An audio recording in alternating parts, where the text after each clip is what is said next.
Hello, everybody. Welcome back to the Gnomon live stream. My name is Adam Hartel. I'll be your host this evening. I also want to thank Lenovo, our sponsor, who is continue to make great streams and free events and educational content available to you. So thank you to Lenovo for that.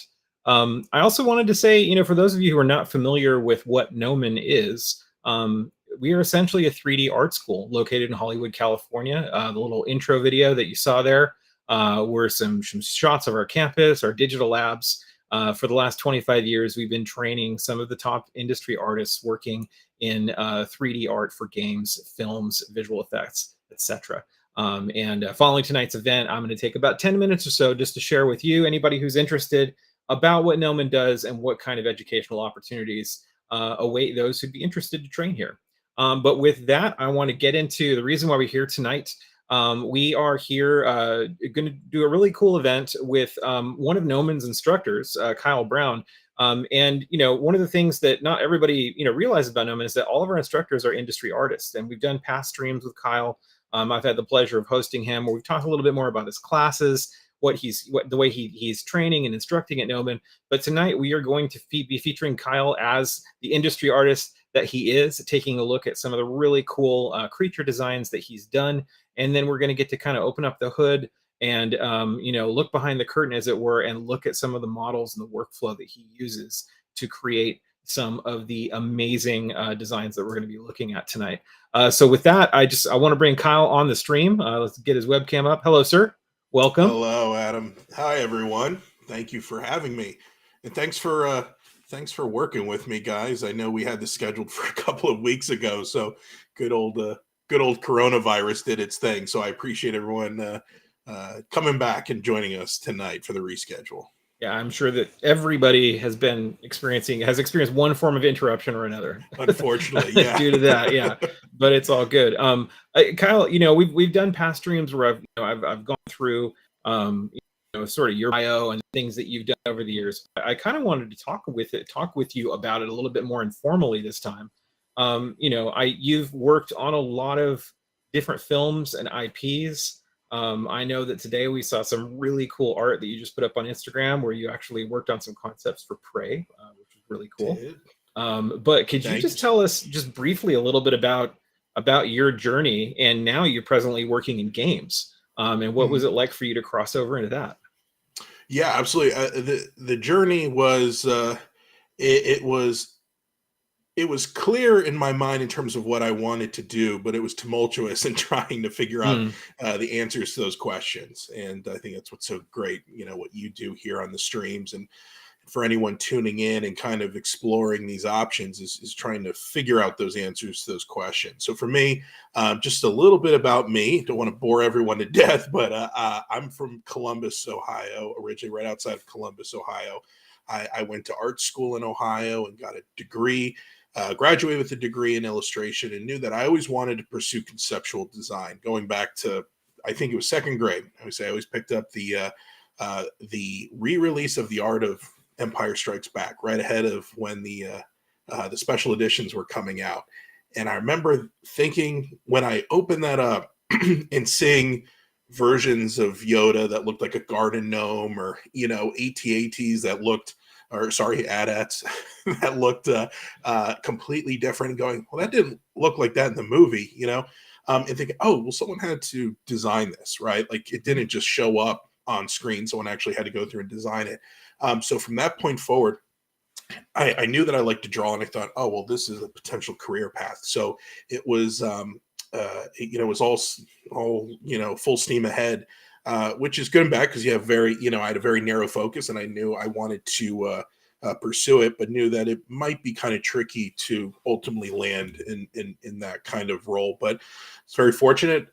Post art school, I spent a year, saved up some money, and moved out here to wonderful Los Angeles, and attended Gnomon myself, and took kind of what's now considered kind of like the FIAD program, or kind of portfolio building program, just to kind of sharpen skills in the digital arena, things that I was weaker on just when it came to the technical aspects, and kind of sharpening up those skills that I knew were industry standards at that point.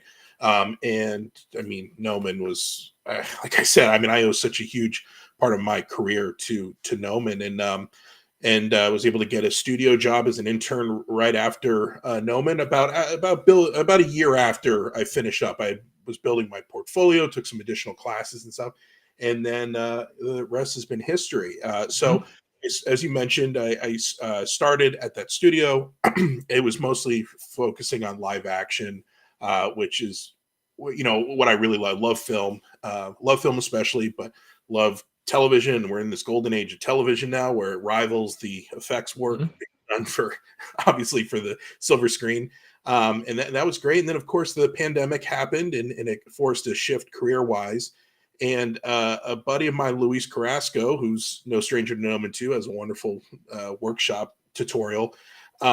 He was at Cloud Imperium Games, and he said, "Hey, look, they're looking to staff up, and would you be interested?" And I was definitely familiar with their work. I loved what they did thematically. It's my interest. It's science fiction. It's really cool, and spacesuit designs and vehicles and weaponry and all that stuff. So so I jumped over there, and I've been very fortunate to be part of that team as a senior character designer for the better part of the last 2 years. So that brings us to where we are today. Yeah. And I mean, you've got some stuff you're going to show us, and I guess some of the projects you're going to at least show us in your presentation will span some of the different work that you've done. But I think with that, I'm going to jump in the sidecar, and because I'm excited for the ride, and with this, we'll let you take it away, and then I will intermittently nerd out on whatever you're showing us. Please do, dude. Yeah, I know we could go. I know we could go for hours, especially the Star Wars stuff. And I saw Luis is in the chat, so so Luis is here. So big shout out to him, and Mr. Krachevsky's in there as well, buddy of mine. Sweet. So fantastic, guys. So are we? I could pull up. Awesome, thank you, guys. So just a short list here of clients, as I mentioned before.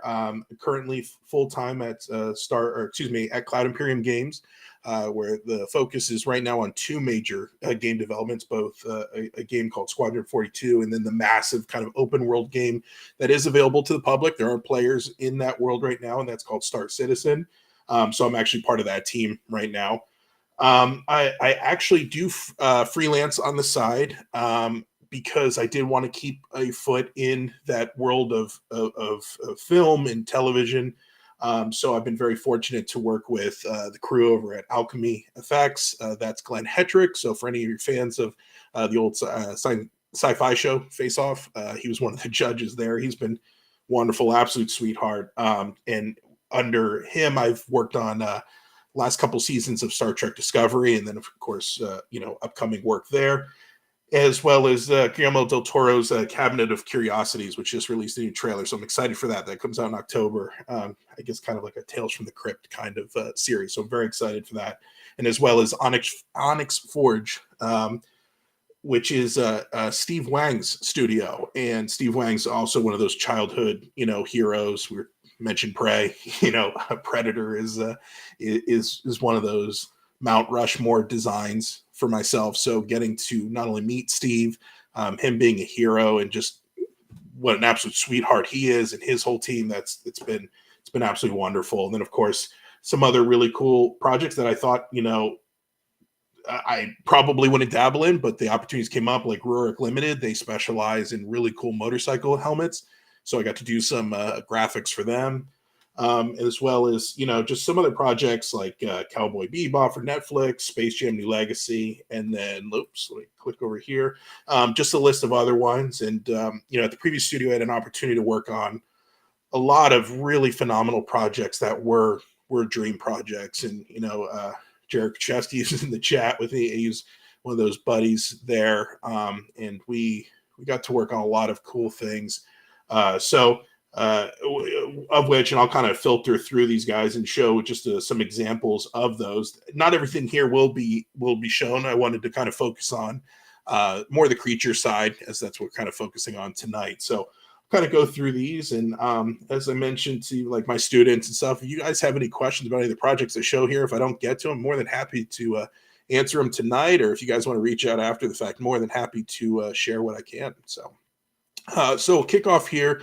I'll just quickly go through Lost in Space. This was a very special one, near and dear to my heart, because I don't consider my dad a huge science fiction fan, but he would always try, and I guess this is where we would overlap. He would talk about his experience watching the original '60s series on television, how much he loved that, because he was a huge fan of the space program, being the Gemini, Mercury, Apollo programs and stuff, and I like that too. So we kind of bonded on that, and he would always go back to the original Lost in Space. And of course, I liked the remake in the late '90s. It was perfectly '90s. It's an awesome film in its own right. But then getting to work on the Netflix series, and not only that, but getting to reimagine Robot was phenomenal. So actually, what you'll see here is a culmination of a lot of different designs from a lot of different artists, including Jared Krzyzewski here. So it's kind of a marriage of the two. So it certainly didn't happen in a vacuum. It's definitely a collaborative process, like all concept design is. As you can see here, obviously it's a far cry from that final look. We were told, hey, this thing is going to be impossibly human. They had dreams of making it a full CG effect. So we played around with popping out all this negative space. And for anyone familiar with the original Lost in Space, you guys know Robot is a man-made machine. It's a Earth-made robot. It's part of the Jupiter crew, but instead in the new Netflix series, it actually is an alien being, so it was designed to feel that way. So kind of an inorganic / organic creature that had kind of these robotic features. And then ultimately, this was kind of the design language that ultimately kind of guided the design as a whole. This is what production kind of gravitated towards, these sort of repeating plates with this inlay material, which gave it this almost primitive feeling, this idea that it could be rock or some sort of mineral, but could shapeshift and stuff. So this is ultimately what ended up giving us the direction to go forward with. And, as he didn't initially speak, obviously native human language, communicating with, shapes in order to talk to Will Robinson here. So I'll just quickly go through these. You're seeing here is a workflow of ZBrush to Keyshot and then composite into Photoshop, which is a wonderful extension of those kind of traditional mediums, but it also allows us to do like really cool effects like this, like kind of this illuminated sphere. And this was very early on, so this was more or less the design that kicked everything off, playing around with shapes and proportions. Of course, for anyone that's seen the series, that it starts off as this sort of four-armed bipedal shape. I guess you can call it bipedal. The feet are interesting. We'll get to that. But it can shape itself into more of a humanoid physique by shifting all these plates. But we wanted to play with this idea that it was trying its best to replicate it, but also is slightly off. So I'll just kind of quickly go through these. This is more of what we consider the natural pose, or what would be considered the attack pose. So getting to play around with the idea of like these spindly spines that would almost like rustled feathers, like a bird kind of warning off a potential prey. So this would be the natural state, but ultimately abandoned. So this was more simian, more ape-like. This was discarded for what would be considered the natural state. So what you're seeing here is kind of how we see them in the show when they're in their natural alien state. So same thing here, just kind of playing around proportional changes. Ultimately when you start to land on that final design, then it's just a matter of tweaks here and there. Even things like the color inlays. Just playing around with the way that will read. The fun thing was at this point, we're working on it. And then we were informed that it was actually going to be a performer in a suit. So the idea of it being impossibly human with all this negative space cut through and all these plates that, would be impossible on a human actor. They found a way, and that was all thanks to the amazing talents over at Spectral Motion, who fabricated the practical suit that you see in the show. But most of the time when we see it in its alien state, I believe it's a CG asset. And of course, it's kind of a attack pattern that was then utilized. You see it in kind of these, in fact, I think when you're first introduced the idea of them being this attacking force, you see these kind of yellow flowy beams used as their weaponry. So we did a lot more. And like I said, a huge shout out to Jared Krzyzewski. The breastplate on him is really from one of his designs. So, production takes a look at these things and says, hey, let's take elements from this one, fuse it into this. And that's what I love so much about what we do as designers is getting to work together and put these things, these puzzle pieces together to make that, final image. So, and like I said, this is, it was just wonderful getting to share this with my dad, and see this guy on posters, and now, limited toys, but I've got a toy of it. So that's always the ultimate goal. So move forward to Dark Phoenix. So this went through a metamorphosis as well, but another project near and dear to my heart, buddy back home, Adam, best friend back in Ohio. We went to all the Fox X-Men films, and I remember him. I was in his verse in the X-Men franchise, but as he was, but he got me all excited for that. The shadow over the lake, which he told me was the Phoenix. And then we waited for X3, and then we saw everyone coming after that. So getting to work on ultimately what was the closing chapter of this era of the X-Men universe before it jumps over to under the I guess the MCU umbrella was really wonderful. And once again, the guys on the team did some beautiful work. So we call these the I don't know if I can I don't even know if I can say, but ultimately these were shape-shifting aliens. If you're a Marvel fan, you can kind of put two and two together. I'll just say that, Captain Marvel released around the same time, and they had very similar ideas. So you can see how they kind of tackled their approach. Same thing, ZBrush rendered in Keyshot, because ultimately, the goal is to create shapes that, that you can utilize, render, get that form, and then paint into, but it also allows you to get out ideas quickly, and that's efficiently. So I should say it's not all about the speed. It's just more or less just trying to get those ideas out clear and concise. So see a lot of proportional changes. And as it went on and the directive from production came through, ultimately decided to kind of steer further away from those initial comic book inspired designs. Maybe they were something else or one of the other species from the X-Men lore.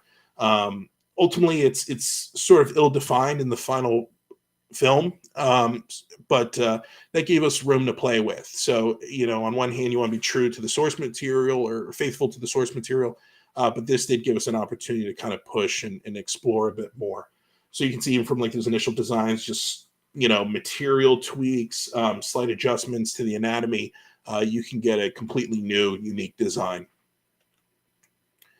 And then with these, I often talk about this idea of, raising tide, or high tide raises all ships. And I think sitting next to the boys in the pit and seeing what they were coming up with really forced me to try and up my game. And of course, we're huge fans of the Marvel Studios art team. So even though we weren't in that universe, just trying to emulate the look, the aesthetic of what they were trying to achieve, I think was just a huge force in terms of just trying to improve even my own personal workflow and just trying to get a little bit better on each subsequent piece. So I just want to make sure good on time here, because we're going to jump into ZBrush here.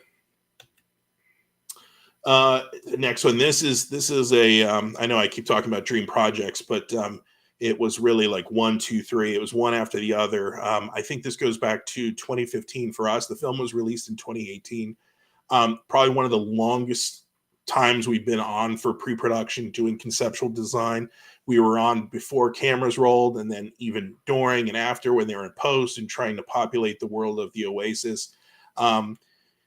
This was a really incredible project because obviously it's a Steven Spielberg show. I'm just an unbelievable fan. I mean, who isn't, right? Jurassic Park is one of my, I say there's my favorites. It's like pretty much all Star Wars, Aliens, and Jurassic Park. So getting to be in a film that, had all these special kind of Spielberg ingredients, that kind of Amblin era entertainment was huge. So, initially we kicked off with sort of the licensed characters, because anyone familiar with the film itself or the book by Ernest Cline knows that, it's just populated with licensed characters from video games, books, movies, you name it. So I got to take a stab at like the knight from Joust on the left on his kind of giant ostrich or his giant bird, which only exists in an illustration from the cabinet from the arcade game. There's really nothing else out besides the 8-bit game character. So just getting to imagine that and what would be considered a live action interpretation of that character was really fun. And that was applicable to a lot of the designs that we got to tackle.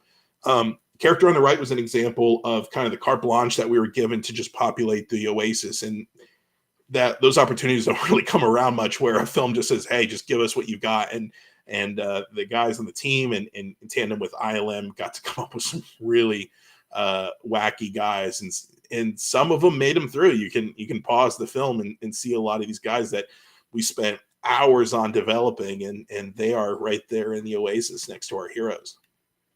One of my babies that I got to see through with help from Steve Sue, who's another artist on our team, wonderful artist, was the duo of Dido and Shoto, who are kind of the ninja samurai characters in the film. Steve ultimately he saw Shoto through the final result, and I got to take Dido through the final results ultimately before it got handed off to the team at ILM. So got to spend a long time on him, but that really gave me the opportunity to really work on the sculpt and find the personality there. And he was kind of the first character I saw translate into like merchandise, even though it was very little for the film itself. I was out with my wife, Grace, and we were by like a Hot Topic, and they had a display, and they had the pops for these, and Dido was one of them, and that was just a really special moment. So I know the film means a lot for those of us that worked on it, because we were on it for a very long time, and it was just it represented a lot of those childhood dreams that we had that ultimately led us to getting into this field. This was an interesting challenge. I threw these in here because a directive came down from ILM saying, hey, we designed a lot of bipedal humanoid shapes for the Oasis. We need to start pushing it into something different. So that's what forced me to think about like this steampunk whale octopi creature on the left there, which was just a fun challenge. It was just kind of picking words out of a hat and seeing what you could come up with. And then on the right is this kind of simian gorilla centaur creature, which was just something weird, just something fun to do. And what's so cool about Ready Player One is it challenged us to come up with our own designs. It challenged us to interpret old designs. And I'm leaving it here on 2 designs for both Frankenstein's monster and the Wolfman on the right. You'll see there's 2 different incarnations kind of bookending these, and then the ones in the center. The ones on the either end are kind of the modern interpretations of what we consider like the universal monsters. And I think what a lot of people don't realize is that those iconic looks of what we think about like Frankenstein's monster, the Wolfman, are technically owned by Universal Studios, even though these creatures themselves are in public domain. So we played around with versions that looked like Boris Karloff's The Mummy, or Lon Chaney Jr.'s The Wolfman, but then also had to play around with ones that didn't fit within that licensing, if in case it had to ultimately go a different direction. So that was a fun challenge in its own right. So if you guys are at all interested in Ready Player One, please encourage you guys check out the art book and look at the other artists that worked on it, both at the studio I was at and ASC, and I believe tons of others that were on it. There's so much cool artwork out there for characters that made it in the film, and some that didn't. So it was a really fun project. Jumping over to the Predator, once again, this is another lifelong fan show to be a part of. We were on it both in the very early stages and then in post when some changes were made. So I'll just quickly go through these, but I like to show these because these were done very quickly. So it was a combination of using some assets from production that have been modeled, were going to be used for the actual like CG, like digi-double of the Predator. So I actually had access to the armor from the Fugitive Predator. So I was actually able to repurpose it for some new designs for what would be considered like the Predator killer suit. But the project also afforded opportunities to just do good old sketching, like you can see with the Predator dogs down on the left. And then this guy on the right, which kind of the Predator Hound. And it's fun to share these things. And we did get permission to showcase these after the fact, even though they kind of harken back to story elements that were cut from the final release of the film, which was this idea of like this predator arc that had all of these creatures that were fused with predator DNA. So it's a challenge in adapting an IP that has this iconic, imagery in the Predator, the look and feel of that original and how it's evolved through the subsequent sequels and crossovers with the Alien, but then morph it into these other creatures. And ultimately it does come down to the patterns, things like the mandibles, obviously, stuff like that. So it was a really fun challenge. Jumping forward, so this is not Predator.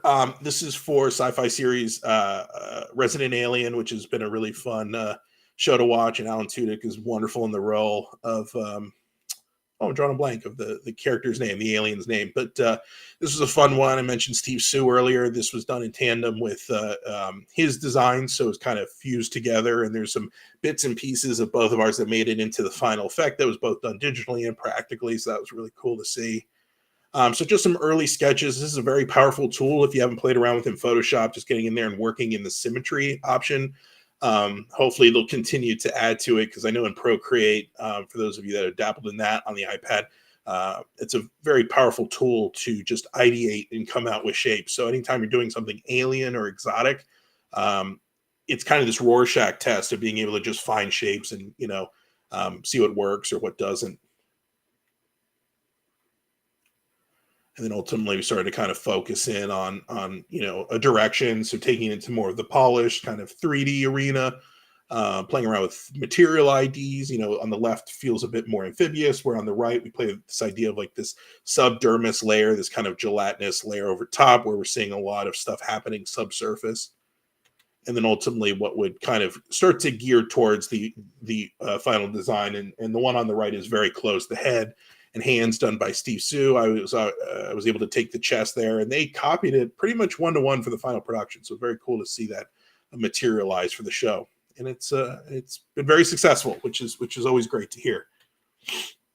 So just to go through some sorted random projects over the last couple of years, sci-fi one called Captive State. This was a really fun one.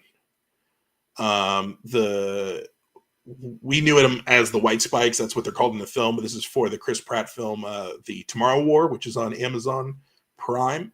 So just coming up with these kind of bizarre predatory creatures. There's some beautiful artwork out there, especially by Ken Bartholomew, who kind of did the final look of it. So if you're at all interested, or if you enjoyed the film, I definitely encourage you to check out the design work for that. There's some really far out cool designs for this project. And then ultimately just another kind of quadrupedic design, but playing with this idea of it being this nondescript, obviously impossibly Earth-like, we wanted to harken back to anatomies that made sense for the viewer and making it feel predatory, but obviously in its shape and silhouette and form, it was clearly going to be an alien being, but ultimately not the right direction. So it went in another very cool way. Another sort of alien creature. So you can see here the benefit of just working 3D, very quick tweaks here and there, but also utilizing workflows like photo bashing in order to get some of the textural detail. If you notice, the texture on the left is a very popular image for creature designers, the top of a snapping turtle head.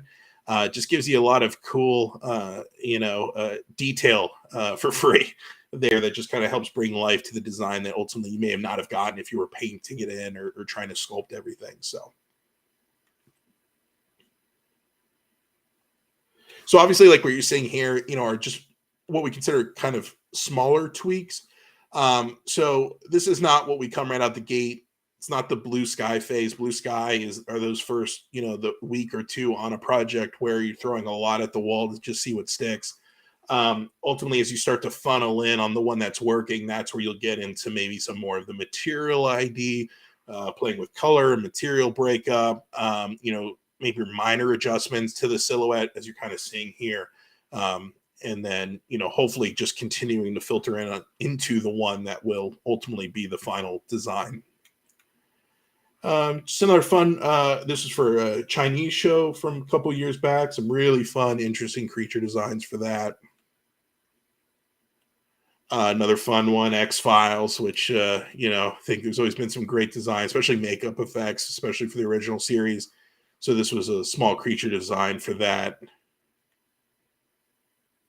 And we'll see here if the video play on, and usually I have to click it here, guys, but this is the one cool thing with ZBrush too, is getting to do that reveal. And I know, Jared and myself, we've talked about this. We're playing around with little animations like this in order to, show production what you have in mind for a character or creature. So in this case, it was just kind of the opening mandibles here, and this playing with this kind of shark-like mouth that's part of this insectoid creature. Then just moving into some 2D stuff. If we have time at the end, I could talk a little bit more about this. Shameless plug, but I don't see a dime for it, but I just like to share. It's from a book called Fundamentals of Creature Design by 3D Total Publishing, who invited me to be part of the book a couple years ago. And it's been out on Amazon. I've gotten a lot of great feedback for it. A number of very talented artists, almost too talented. Makes me wonder why they invited me to be a part of it, to be honest. But it was an absolute pleasure. And it's almost considered a college textbook for those interested in creature design. So it covers everything from 2D design principles all the way through anatomy, shape creation, and kind of thought ideation. So very fun one. If we have time at the end, I've got it here. I'll kind of show that off in case you guys are interested. But yep, still available. And then some class demos. As we kind of near the end here too, I'm going to shift from creature over to some more prop development, as I'll be spending some time in 3D tonight with you guys. This was one of those really cool projects I got to work on with Steve Wang over at Onyx Forge for the Adam Project, which was a Ryan Reynolds film that just came out not too long ago on Netflix. These were essentially like what we consider stormtroopers. The design was done by a very talented costume designer and illustrator. So I had the opportunity to kind of model it out and prep it for 3D printing. So if you guys are at all interested in 3D design or design as a whole, but you're not necessarily thinking about production, there is an avenue where you can take this into whether it's collectibles or prop creation, where a lot of this used to be hand sculpted. Now we have the opportunity to take these 3D sculpts and 3D print them. And these were really beautiful. And it was essentially just a translation 1-to-1 of what we blocked out in 3D. It offers up some interesting challenges. You kind of have to put on your thinking cap and think like an engineer in order to fabricate these things. Of course, working in a 3D world, you can do things like interpenetrate geo, move things impossibly, but it really forces you to think through the practicality of these designs, especially when you're dealing with the idea of a helmet that has to wrap around a human head with a skull in it that ultimately will not deflate or move all that much. If it is, you're doing something horrible to your actor. So this was definitely a challenge of thinking, okay, what are the tolerances? How can we get this over our actor's head without making it feel super bulky? If it's a CG helmet like Iron Man's, you can do some things to kind of cheat it to get it to wrap around Robert Downey Jr.'s head and keep it sleek.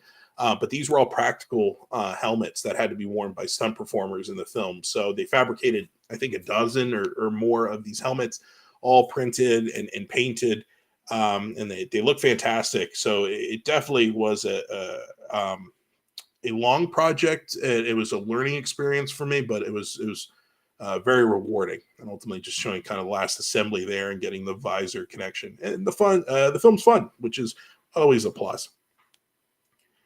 Then just working some more hard surface stuff. So I've had an opportunity to share a couple of things I worked on at Cloud Imperium on Star Citizen. It's a rare title where it's not fully released, but we have been given permission to show suits and armors that have been released publicly. This was one of the first I was on. And, I know people get interested about workflows and such. This was an experiment of just simply, sculpting and rendering right out of ZBrush, which keeps more of an illustrative feel to your work. I find it sometimes a little bit more freeing, allows you to paint into it a little bit more, keep some details a bit sharper. So this was a very fun challenge, but of course required multiple ideation. In fact, I fortunately have the approval to show kind of the final result, but a lot went into developing this final design. So like even here at first glance, just very minor tweaks here and there. things that are both aesthetically, I guess altering. So just things that, art directors just wanted to see adjusted to make it look prettier. And then, of course, it goes in front of a lot of eyes on the tech team and animators and riggers that have to look at this asset and say, well, this thing has to be able to move. It has to be able to articulate. So that offers up some really interesting challenges. And then two, in a world where, multiple skins getting developed, multiple color spectrum or color combinations for the armor, and kind of, set it up for, variants for players to kind of pick and choose from. And then recently just got permission to show the heat suit. So these are just very early versions of that suit, just once again, just painted in symmetry. I just love how it just helps materialize the idea that much quicker. Not everything lends itself to working in symmetry. Sometimes asymmetry is key, but when you're doing an armor like this, where it's a fabricated suit, there might be some tweaks here and there that kind of, once you cross that x-axis, you want to change some things. But when you're just trying to ideate, come out with some shapes, this was like a really fun, freeing way to just get some thoughts out the door and convey some ideas to my art director before I went into 3D and spent all that time kind of polishing up a more resolved model, like as you see here, which is ultimately, close to the final look of that heat suit. The nice thing, Adam asked early on about that transition into games, and to kind of answer that question a little bit more in depth, it's very much the same because Star Citizen is a very filmic game. Chris Roberts, our CEO, the head at the top, and our art directors involved really love film. Their inspirations come from a number of different films of the last, few decades, back to the 80s, films like Aliens or Blade Runner, and then obviously contemporary film design like that we saw in Tom Cruise's Oblivion. It's this kind of melting pot of a lot of science fiction work. But they want to keep that realism to it. There's not a lot of stylization to it. It really all has to feel functional, believable. It has to feel like it's encapsulating a specific time in human evolution, kind of a few hundred years in the future, where, there are things that we can kind of tap into and we recognize as a kind of a modern audience, but then understand how it's been advanced. And of course, coming from the world of live action, it was a natural extension of what I did before. But got a little bit more time on these designs than working in film or television, which was a great opportunity to just kind of flush these out a bit more and just kind of sharpen some of the technical skills, and then actually work through the mechanics, things like backpack connections and different tools. And then I'm just going to finish up here with a variant of that suit, which was kind of a space suit inspired design, the kind of Caldera spacesuit or Pembroke spacesuit based off of the variation of that heat suit. Obviously, looking at clean NASA spacesuits of our time now, and you can't go wrong with a good old white-orange combination. So, at this point, unfortunately, this is kind of what I can show right now, but hopefully more to come. And as I mentioned before, showing Prey artwork on social media and stuff, and that'll be up more, or will be up here soon. And there'll be more to check out. So, so that's it. And I guess we'll jump into ZBrush. Awesome. Dude, Kyle, you've gotten to work on so many great IPs.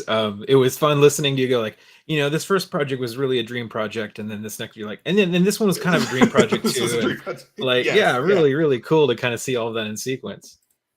There have certainly been some pinch me moments, and I think that's what's so great, seeing our friends develop. And I know you and I have talked about that, having those opportunities pop up and these things that you felt were always out there or distant, like getting to work with Steve Wang, like you mentioned, even though I didn't work on a Predator show with him, just knowing that he's the man responsible for, the Steve Wang paint job, and making that Predator look like it did back in '87. And he's so humble about it. But at the time he didn't know it was a dream project, but for us now it is. So yeah, absolutely. Cool. Well, I'm going to kind of jump in here with you sure. as you take us behind the scenes, as it were. Yep, there it is, guys. So that's how you creature. So you just plop a sphere in your scene. There you go. How many polys are in that sphere, though? Yeah, let's see here. What do we got? We got 8,000. It's a pretty dense sphere there. So what you do is you do that, you move that around a little bit. So, so all joking aside, guys, I was, Adam and I just talked about what we like to kind of focus on tonight, with it being a focus on creature design. And I didn't want to take it like all the way through just blocking out, because I know there's a lot of resources out there for those of you interested.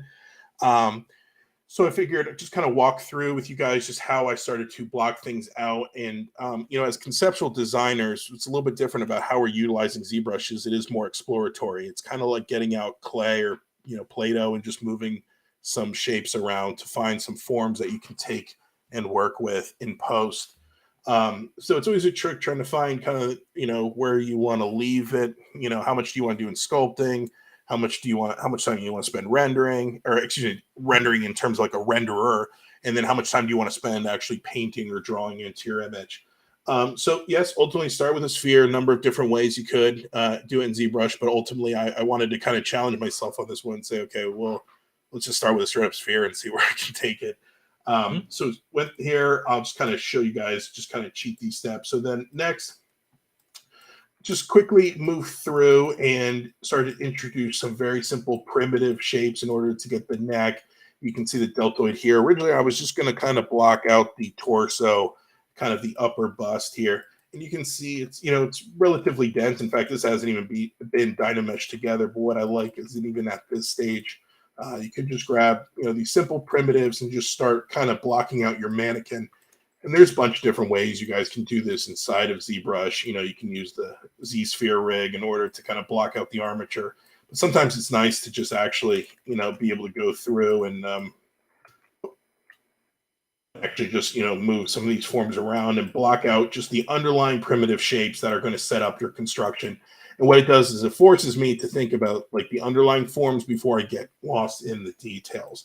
So ultimately did that. You can see I'm starting to kind of block out the, pectorals here. There's some slight indication of serratus. Ultimately a bit human-like. So even at this stage, I was going, okay, like, I hadn't sketched this out. I was just trying to find the form first in 3D. So we'll jump ahead here. So you can see just kind of extended that out. You can see the remnants. For those of you that have used ZBrush, you can see the remnants of those primitive shapes and the polygroups here. So just kind of blocking out this brute-like shape, but ultimately it was feeling a bit human. Just to kind of show you how I like to block out form. And right now I'm in Dynamesh. I wanted to make sure I had some resolution to work with. This is always the tricky part. And I was actually just having this conversation with another very talented artist who comes from the world of practical, like sculpting, and has moved into ZBrush. And, saying like, that workflow of when do I know to get out of Dynamesh and get into ZBrush. And ultimately, it's just, in my opinion, I like to, figure out these primary shapes, maybe start to define some of these secondary forms so you got something to work with. And then once you have that in place, leave it here, get in ZBrush. I know there's some very talented sculptors that can take it all the way through Dynamesh and do their thing. And there's certainly been times I've left it there. But when you have that lower resolution, it's going to give you a little bit more flexibility on the back end.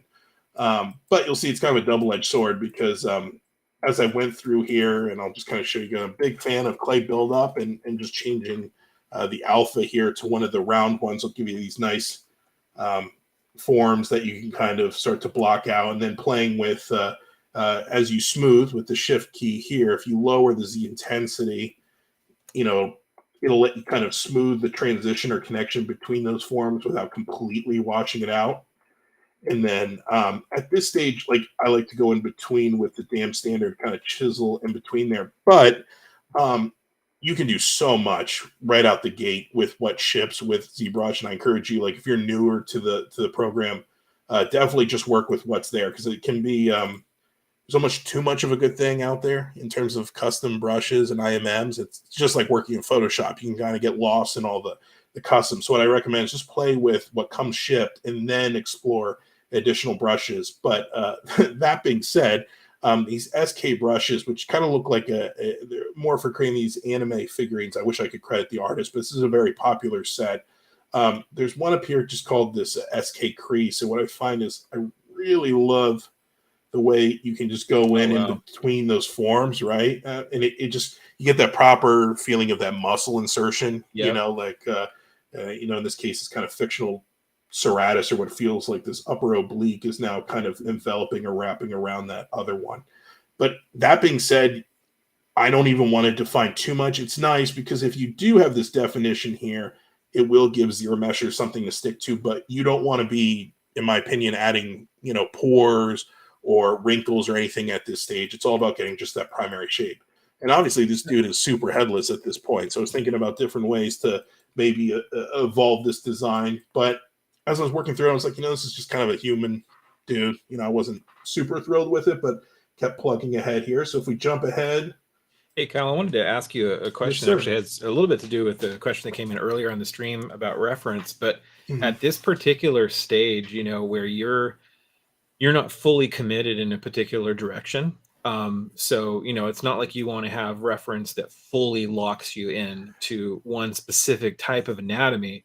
How do you kind of pull together, or what type of reference are you using at this point where you're kind of Absolutely keeping it, a fork in the road? You can go any direction you want to go in. Yeah, that's a great question. In fact, I'll show you guys. I've got a pure ref here of some things that I just kind of pulled together. You can see it's a bit out there, a bit abstract. And, we talk about this a little bit in our creature design classes. It's tricky because on one hand, you want to set up, you want reference that's obviously going to help inform your ideas, even from a thumbnail stage, almost rooted in a reality that you can build off of. But you also don't want to handcuff yourself to those designs, or else what you ultimately end up coming up with is just a slightly sci-fi version of a tiger or a cow or something, which there's nothing wrong with that. But like you're saying, what do you do at this stage? Like, how do you free yourself up to kind of push and pull?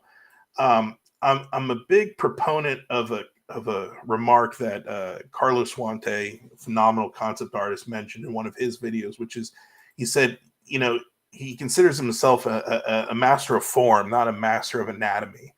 And I think, kind of dissecting what that means is like coming up with shapes or volumes that feel like they're giving your character a sense of functionality without being like absolutely rooted in real biology.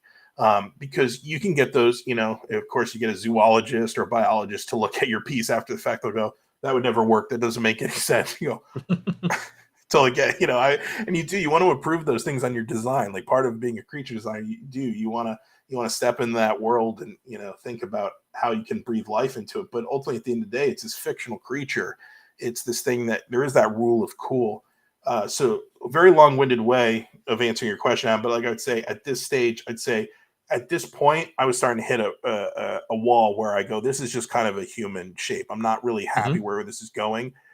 So this is where I started to pull up reference. But this is what's tricky. And I tell students, you want to be careful with how much you do in this arena. Like I love Luke Starkey's work and, these other guys here. But if you have this too early on, you're going to end up copying what they're doing. Right. And that's what you want to avoid, right? Like it's your own design. So that's where I'll kind of shift back over. And like, yeah, this is kind of eclectic feeling, but I'm going, okay, let's go back to this hairless chimp. Let's just like focus on these kind of bizarre anatomical forms. Snapping turtles already feel like demonic creatures on their own. So like maybe we can start fusing some of that in. I was thinking about the mandibles of like a baboon or a mandrill here.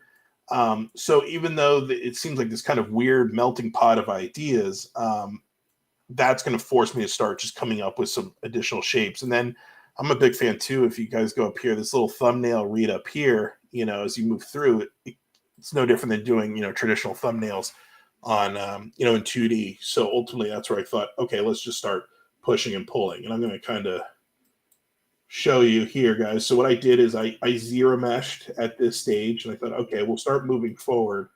But you'll see where that kind of bit me. Because then, I had this sculpt here that was zero meshed. I reprojected the detail. And you can see I'm starting to kind of push and pull this deltoid shape up here.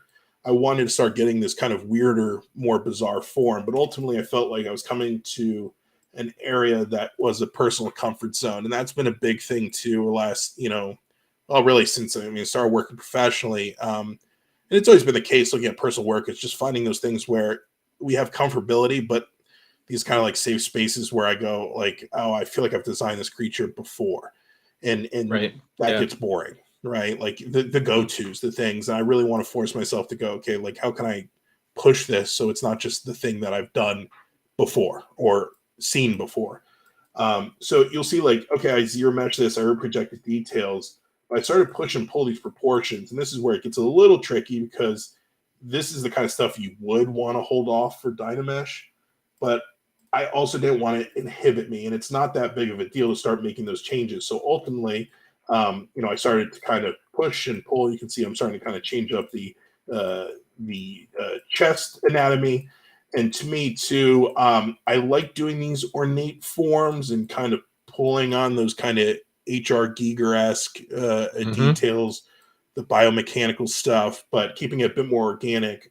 But I don't want it to feel overly stylized, because what I'm going to do with you guys today, too, is I'll take the design and I'm going to start adding some armor to it and just show, and so that we get that juxtaposition of what feels like the organic creature and what feels like this alien armor. So I want to leave some room where it doesn't feel like it's indistinguishable from one another.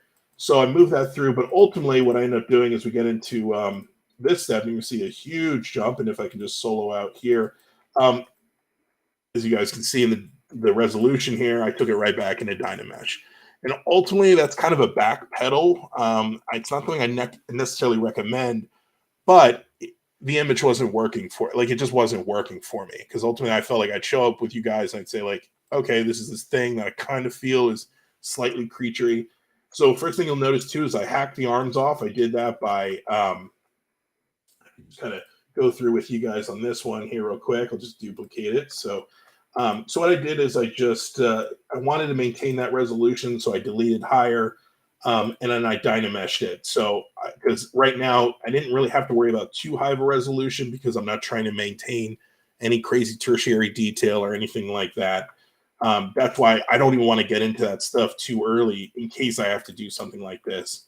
And then I just found a natural breaking point where I was like, okay, I kind of want to keep this weird clavicle connection into the deltoid. Once again, a biologist might look at that and go, what am I looking at? What's the functionality there? I go, well, it still kind of has the functionality of a, we still have maybe the connection of the pectoral underneath there, but we've got this weird alien shape. So all I did was just going in with the kind of selection tool up here with symmetry on. I just took that and just very messily split hidden, and then Dynamesh that to close those holes. And I'm going to just use C, hotkey C to color pick. I have just the basic start material, but I'm working with kind of a mid to dark gray there, just so I can see the form a little better. And then all I did, just smooth this out, Dynamesh again, and then you can still utilize those arms. They're here separately. You can do the same thing, close those off. Really want to make sure you clean up those edges, because if you guys have worked with ZBrush before, you know what a disaster geo like that can be. So I'm just going to kind of clean that up. So just Control-Shift clicking, going through,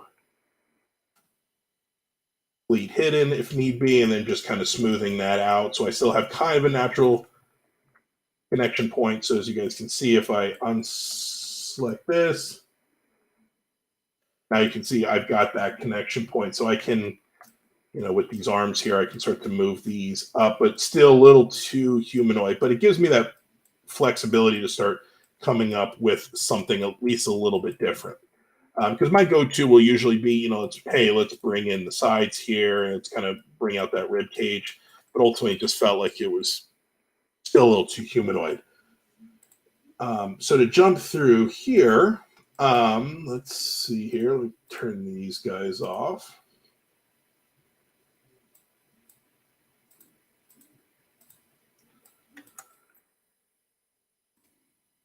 There we go. Apologize, guys.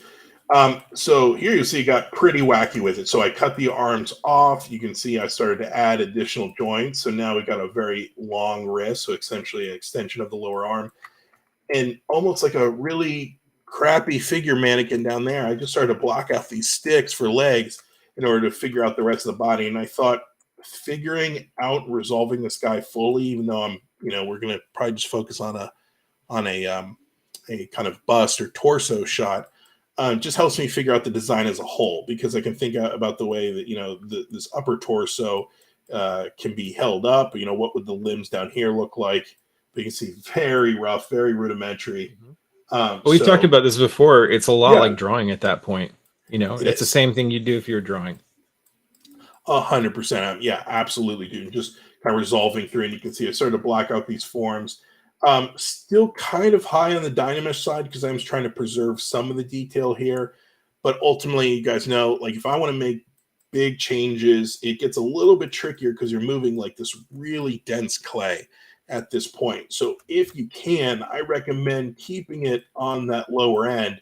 This is maybe a little too low, but it is going to allow you to make those bigger changes, you know, so you don't get lost in the weeds, because we've all been there where if we start to spend too much time on some of these details, we don't want to lose them, but it might handcuff you or keep you from actually getting to where you should be on your design. So so you can see here, now I started to I've got this mesh here. Let me see. This is the original one.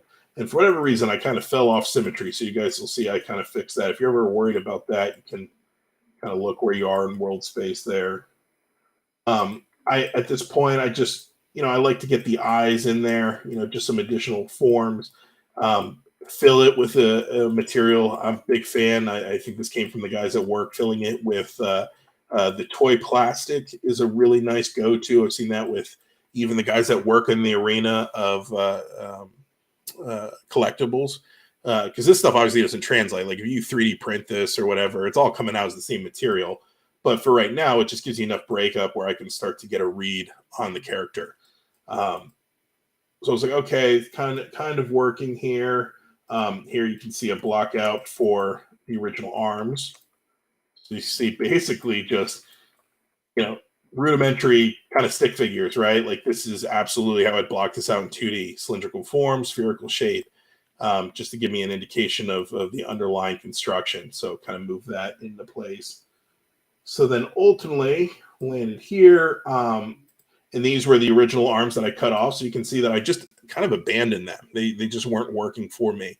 And actually just had this conversation with a student this week, about, what to do if you're just not kind of feeling your design. And it's a tough thing because we work commercially, so it's this overlap between, being in a creative field, but also having to deliver. There's kind of a function to your work. There's the deliverable aspect. So, when people hear artists, because I assume you're sitting around just kind of waiting for inspiration to hit, and it unfortunately just can't work that way. These deadlines are very tight. We'll usually have a prompt, but for something like this where it's your own creation, you have to just kind of work through it. And I just said, no, if it wasn't working, you almost put on like blinders and say, okay, I just have to keep going forward. You hope you're making those right decisions, and I think educating yourself on this kind of stuff, I think will help make these, I guess, better informed decisions as you're kind of moving through your piece. So you're not just kind of flailing about, but you'll see as I kind of move through this, this is not matching the upper physique. His is very strong. Bill has a kind of different form language, and this feels kind of almost Pan's Labyrinth-esque. If you think about the Pale Man, this kind of feels kind of grotesque. So it's just not quite matching the same aesthetic. So while you're at this point, Kyle, we had a question come in earlier that I think is applicable. You're talking about you got those moments where you're kind of your own design has become a little stale to you. But I think the other end of that curve is where you have so many different ideas you could go, you take it in, so many different directions you can go. And I've heard Jared Kraszewski talk about this a lot too. It's like, at what point do you have, how do you go from you could chase your own tail and say, well, I could take it in this direction. Now I can take it in that direction. You keep trying to solve problems by running in different directions. I think this question is really applicable here. How do you decide when to really just take an idea and run with it? Yeah, that's a really good question. If you're in control of that aspect, I would say once you have a silhouette or something that just feels like the light bulb goes, something that calls to you. I know that feels a bit abstract, but if there's something there, it just piques your interest. That's when I decide that's what I'm going to pursue. If you're in a studio situation, right? Like if you're in this kind of collaborative arena where maybe you have the benefit of sitting next to your fellow artist, right? One thing might impact that is looking over and seeing what the other guy's working on. I sat right next to Kraszewski at the previous studio. Buddy David Mason was on the other. If we were on the same show or even the same design, if I saw them working on something, I'd say, well, I'm not going to follow that arena because the whole point is to give the client as much, as much variety as possible. If that's not the case, getting feedback from, an art director or higher up, then that's going to help maybe inform the decision. But I think ultimately at the end of the day, to give it your own personal flavor, it has to be something that kind of piques your interest and speaks to that. But just by the very nature of what a designer, a conceptual designer does, is you're coming up with multiple iterations. So the whole goal is that hopefully you do have a couple of ideas that do pique your interest, because you're going to pursue those. And especially when it's that blue sky phase, you want them to be very different. So my only requirement would be that if I'm picking multiple shapes early on, I want them to be very different from one another. That way I'm giving the client something that they feel like they're getting a variety. So it's not just, oh, this guy has spikes and that one doesn't. Okay. Like I've seen that where they kind of feel like they're cornered into a design. Like if you spend too much time polishing something and you go, let's just get a quick alternate of that one, versus getting something that feels very distinct from the other option. So I hope that answers the question there, but it is tough. But I think ultimately it's just finding that point to say, that's the one I'm picking, that's what I'm going forward with. And sometimes those limitations are a good thing, you know, when you're like, well, I guess I'm not going in that direction. Yeah, 100%. I'm sure a lot of these guys in the chat, and I know you could probably attest to this too, Adam, like we've had those clients that if they're not as comfortable working with the artist, they feel like they're stifling you. You know, they go, well, I don't want to give you too much. And you go, well, no. That's what I love about conceptual design. If you give me those parameters, like if the script really calls out, or if there's a character brief that really calls out some very specific things, or there's some story beats that it has to be able to do. If it's a practical design, that's an interesting challenge. Like if it's going to be a prosthetic on an actor, well, you can't change up the face or the human face, right? It has to land in certain positions. I love that stuff. I love those parameters because it forces you to be creative within a specifically sized sandbox rather than being at the beach, right? And you've got everything at your disposal. So I think some people can think that's a bad thing, but that's actually your best friend when there are those limitations. Definitely, yeah. Yeah, that's a great question, though. I like that. It forces you to think about those things that, you know, it's like you think about, but I don't know if I've ever had to, like, well, you know, I think you know, one of the times you have the hardest time with that is like I found myself working on personal work, and it's like you don't have that client that's saying, well, I don't want to go in that direction, I'm taking this direction. You know, just sometimes it's nice just to find somebody that you trust, that you know, that you like their sense of design, to say, hey, pretend to be my art director, give me some feedback on what you like, 100%. You know, and then just let that be that client, you know, to push you maybe in an area that you're less comfortable with.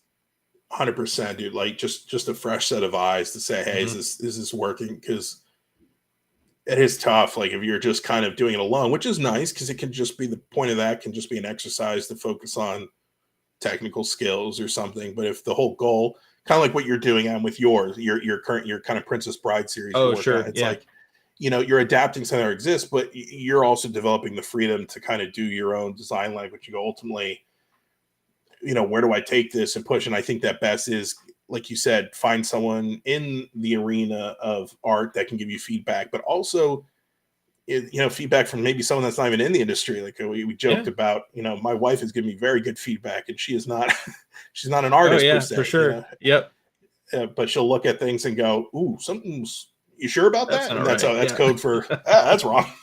Yes. That's not good. Are you totally committed to that direction? Yeah, exactly. Are you sure? Yeah. Ooh, no, I'm not. I'm not sure anymore. Yes. So absolutely. I think that is the thing. But when you are developing something for yourself, I do find those are some of the more challenging pieces. That's why I like to kind of hone in on, what am I trying to do with this current piece? Am I trying to, do I want to focus on painting? Is this an exercise in sculpting? You know, if ZBrush comes out with a new feature, then I'm like, okay, well, let's figure out a way to utilize that. How can I? So that ultimately becomes the goal. And then I'll make sure that never sees the light of day. So let me just pull up here, guys, and we'll get into the actual sculpting. You guys will see me not click off as much. So you can see just some Dynamesh resculpt here, the eyes. And then ultimately, you can see here is the resized, zero-meshed sculpt. So as you can see, I've kind of gone in, started to rework kind of this pelvic ridge here, you know, repurposing things that are essentially still on the human body. So it's a way of cheating the physiology to say, like, oh, it kind of looks like it really is this bizarre kind of alien physique. But in reality, it's, you know, it's the human pelvic bone, the great trochanter, you know, femur, tibia, you know, so it's like, it's all there. It's a digitigrade, you know, it's up on its toes, but we just want to push it like this, just adding that extra little bit between essentially the wrist, you know, and the palm there, starts to push it into that more alien aspect. And you can see there's the deltoid. I've started to kind of move back and forth, and just to kind of show you guys, let's see here, where's this one? I'm going to pull this forward just to kind of show you. Big thing too is thinking through the weight distribution, even at this point. So if you guys can see, there's this dude is leaning, right? And I'm just thinking about the counterweight here. And I wanted to play around with the idea of bringing the scapula like in the back out a bit more, giving it this really robust flare up into this flared head here. So I started to move this back. So you can see I'm moving this as a counterweight to the chest. So it's this continuous back and forth throughout the design where the central distribution of weight is still directly under that head, especially with something bipedal like this, because there's no tail, the head doesn't jut forward, so there's no counterbalance. So this really is almost humanoid in the sense that it does have to its weight distribution has to be right there in the center. So just kind of take you guys through. So same thing, and I'll just talk about a little bit more about the organic sculpting, and then Adam, you let me know too if there's anything you'd kind of like to go over ZBrush wise. I thought we'd spend some time on the fun stuff, just show you guys some tips and tricks and things that I like to utilize that I'm definitely not the inventor of, but just things I've collected over time. Like Pinterest has some really great little, snapshot tutorials taken from ZBrush Central and stuff. So usually at night, I'll just sit there on my iPad and just look through just the awesome techniques that guys have come up with for both hard surface and organic sculpting. But the nice thing here is with having that low res sculpt here, you can see at 13,000, is I can make those bigger changes if need be and kind of move things into place. Also hitting the smooth brush over top will help preserve those kind of elegant curves here.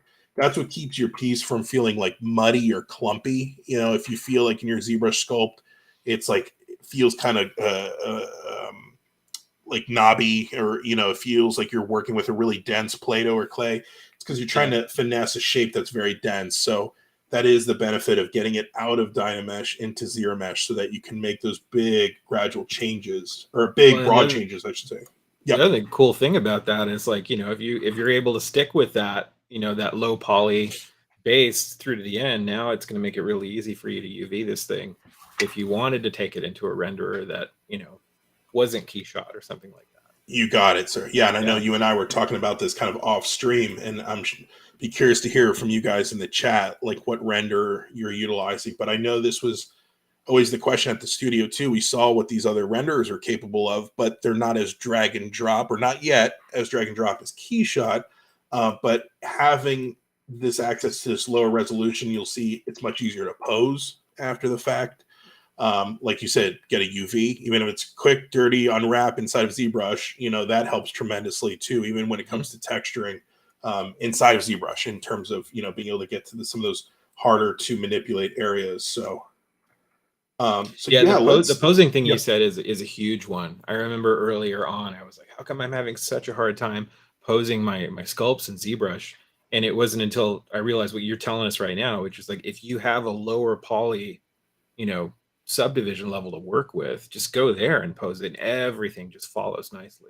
100%. Yeah, you can make much cleaner selections, and I'll kind of go through that just so you guys can see that in practice, what Adam's talking about before we send over to Keyshot. And when I say posing too, this dude's he's not breakdancing, but there are little things you want to do. Although that would be really cool. I was gonna say, let's not rule it out, right? Like, right, yeah.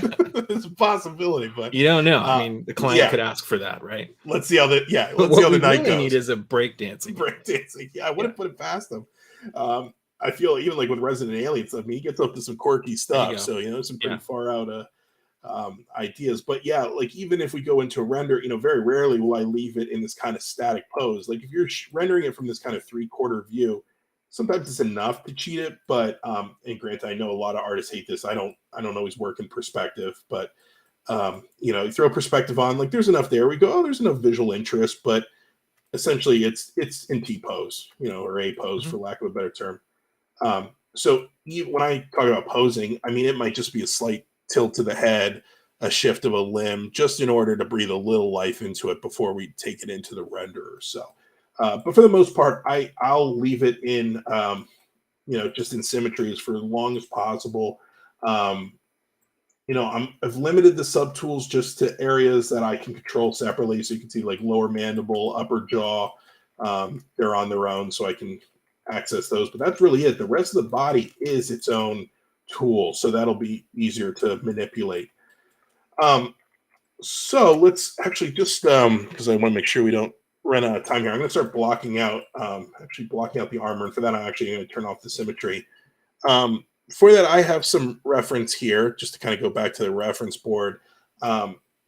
Just something that felt a little bit more exotic, could play into the alien aspect, but I want to make sure it doesn't feel just like an extension of the anatomy itself. So I always love the Kryptonian armor from Man of Steel. There were some really cool designs in that show. Yeah, I've seen those helmets. It's obviously very Giger-esque, but it's but there's some really cool stuff there, you know. And I thought if there's some really soft forms, maybe play around with some angular elements, or like, I love this idea of kind of the broken mirror slate pieces. This has been a fun design.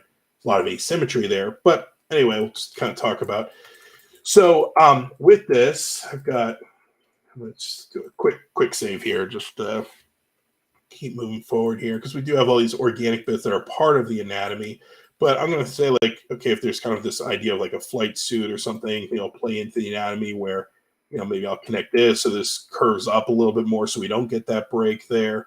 Just something to kind of extend the silhouette, but, you know, maybe work in tandem, but also offer up, you know, a different read, much like the Predator, right? Like the silhouette doesn't change tremendously, but there is that reveal, like, you know, of the original bio helmet. It's very sleek. It's that very clean surface, and then it comes off, and then you get that secondary reveal of the mandibles and everything. So thinking about like, okay, if this does have the suit of armor and it takes it off, like how is that going to change the silhouette after it?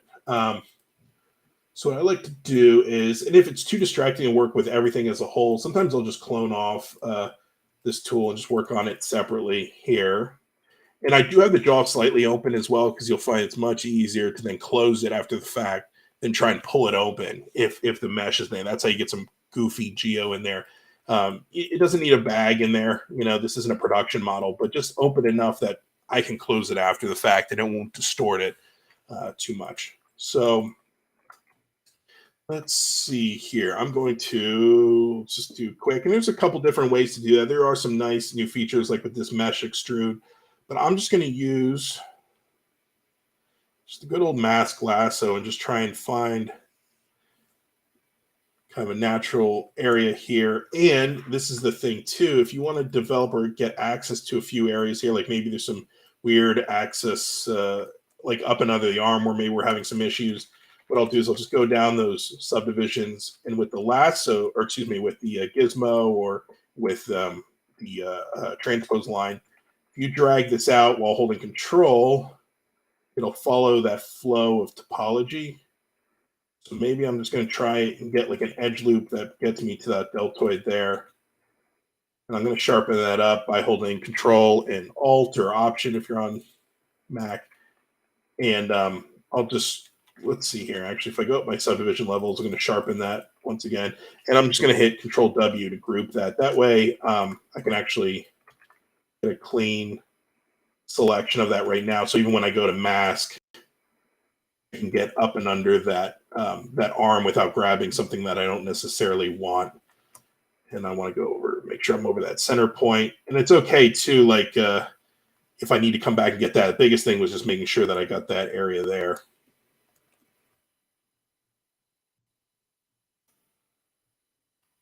And then let's come up the back here. So let's get this. And I just want this to be like a clean, just inverting that mask. Okay, and then I'll sharpen that up, bring that arm back there, and if I need to, I'll just add to it a little bit more. So once again, just trying to think how this is going to articulate, so to make sure it kind of that rigid point right there, that is not encased by this upper armor. Mm-hmm. Well, you're kind of getting into a little bit of costume design now too, right? Like if this is for live action, you have to make some really important considerations. Absolutely, the fabrication. I know you've been dabbling in that, and I think that's like it is an education getting to work with, you know, a costume designer who's looking through these designs and thinking about it in a practical sense. You know, they're thinking about the possible materials they're going to work with. As I mentioned before, like even the 3D printing, they're like, there's some things that there are going to be some limitations to what this actor can do, or even this big practical suit. You can see it even with the Predator from Prey. So it's like, how is that going to inhibit some of the design elements that we're going to include on it? So let's see here. I got this mask here. So this is where I will do an extraction here. And I'm going to take this down so you can turn off double, and I'm going to take it to 0. So what that means is basically it is going to be 1-to-1 with that normal there. It's not going to extrude off that surface. So I'll say extract and say accept. And what that's going to do is essentially just, an exact duplicate of that geometry. In fact, you're going to see it duplicates that exact geometry. Now, I don't know. It went back to double there, and you can see I actually grabbed a little bit of the chin. So we'll get rid of that there. And I only want the inside. You can see right now it's essentially, this might give me a little bit of an issue here. Let's see. Nope, there we go.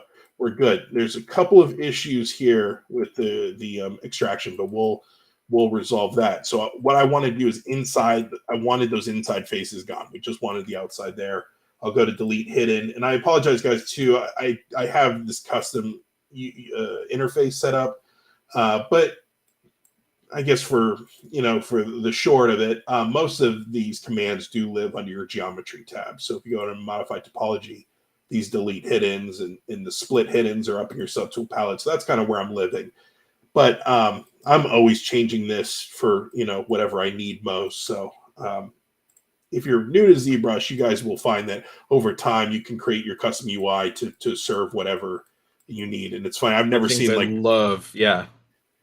absolutely, dude. Just speed up that process. ZBrush. Yeah, absolutely. Yes. I wish Photoshop had more of that. Like even like your own custom menu, you can just hit a hotkey and you get all your favorite commands in one place. Absolutely. Yeah. Rather than just kind of letting it hang off to the side. Because if it were up to me, and I know you can hit F and frame it and everything goes away, but I really wish there was just a way to clean that palette that much easier. And that's what I love. And I even have, I think, I forget what it's assigned to, but you guys can even get, custom menus that pop up and stuff.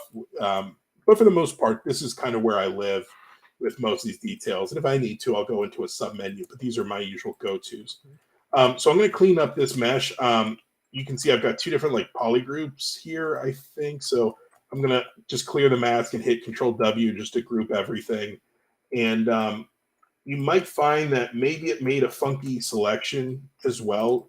So if you ever get an issue with zero meshing, there's some things we can do, but let's just go ahead and try it first. I'm not really going to adjust much here at this stage. What you can do is lower your adaptive size. And essentially what adaptive size will do is it changes the shape of the quads making up your topology. So the lower it is, the more it's going to try and contain it to more of a straight up square. The bigger this is, it's going to stretch it, make it more rectangular in order to hold this initial shape. But you're going to see with what we're doing here, I really don't care about it holding this detail. I just want it to work off of the form that we've already established. So I'm going to do that. Make sure X symmetry is on and just let that run for a second here. Well, while we're waiting for that, I was going to mention, because that was a problem I ran into all the time, like taking a complex geo and then remeshing for like armor or extractions and stuff. And Marco Plouffe from Chaos Masons, he did a stream with Josh Herman, I think about a year ago now. He'll actually take that. He will mask just the edges of everything. Okay. Yep. He'll invert that mask and then do a polish by features really, really hard. And it just like blurs all that geo together so that when he does remesh, it just cleans doesn't have anything to confuse itself. Yeah, I thought that was a really cool alternative way of doing it. That's actually a really good call. So if you guys are kind of interested in what Adam's asking about, you go by mask by features and you can select border there, and it will just go around those open-sided, or essentially what's open-ended geo, where there is no edge, and mask along there. So you could clean that up. So that's absolutely a way you could do it. As you guys saw too, I just undid it so you could see me screw up again. So you can see me create an absolute mess. Hopefully this will do it again. You guys can see. I've been famously undoing too far back because with the way I have my custom keys mapped out, my undo button is way too close to my Control Z. Oh, so just immediately go through and exactly. Toggle too far back. Yeah, as you guys can see here too, it's trying to remesh something. There's some junk in here that I just didn't catch. So what I did is my first go-to was delete hidden, And if I didn't get a warning box, that let me know that there was something else in here. There was something else competing with this giant purple poly group. Giant purple poly group. That's a song. Yeah, right. I'm just keeping my eye on the chat while this is loading. I saw, see, I think it's Justin. So afterward, do you guys poly model? For me personally, I don't really deal with normal maps or anything like that for concept, just because that stuff takes way too long and it just doesn't serve what I'm just trying to do as a designer, which is only just getting that form out. So, and as you guys can kind of see here, this is kind of what Adam was talking about. So I'm going to talk about how to kind of resolve this. First thing I want to do, though, you'll see there's a couple of issues here. That's why I'm a big fan of ZModeler. So if you hit B for brush, then Z will bring you down to the ZModeler, and then hit M. That pulls up the ZModeler. And this is a very powerful tool. It was introduced in years back now at this point, but allows you to actually do some more poly modeling than having to take it into another program like Maya or whatever to clean up this stuff. Couple different things I could do here. Like I'm a big fan of like stitch to midpoint here. You can take these two polys. Maybe, of course, if it's gonna, there we go. So that closes that. Now this is hard, a little bit harder. ZBrush will never create an n-gon, so you don't have to worry about it being more than 4 sides.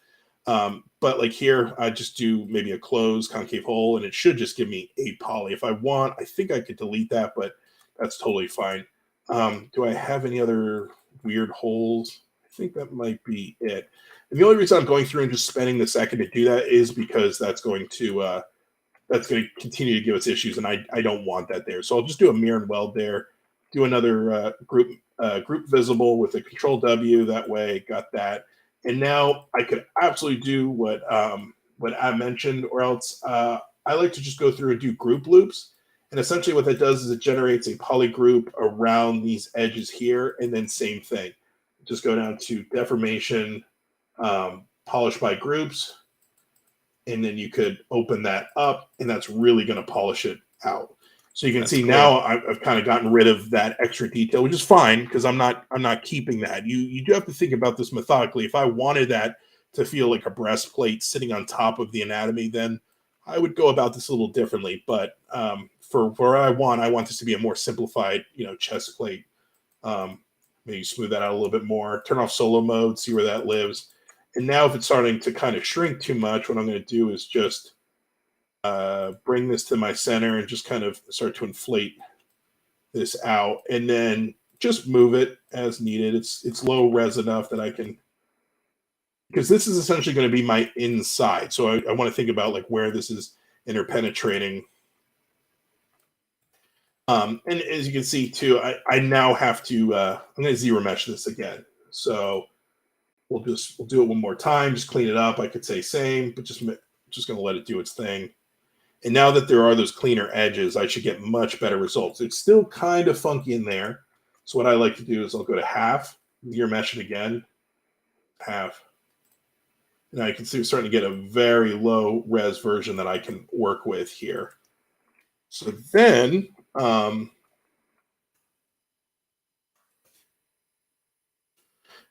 what's cool is ZBrush has the option now under dynamics, like to dynamically smooth your mesh. I like that because now I can almost subdivide it without subdividing it. And now there is a thickness option. So now you can actually apply thickness without actually giving a thickness. So if I hit Shift D to turn that off, you're going to see it's still just that single plane. But I actually do want a little bit of thickness to work with here. So I'm going to just grab my ZModeler again, hit extrude, all polygons, and just give it enough thickness to work with here on the outside. So now I kind of got this turtle shell. Doesn't look like a whole lot, but gives me something to work with here. And I'll use the big move tool. Start to move this into shape, maybe bring that out. Like I mentioned, I wanted that kind of turtle shell look. I might make some further adjustments to the anatomy, give my head a little bit more room, but like, okay, that's kind of working.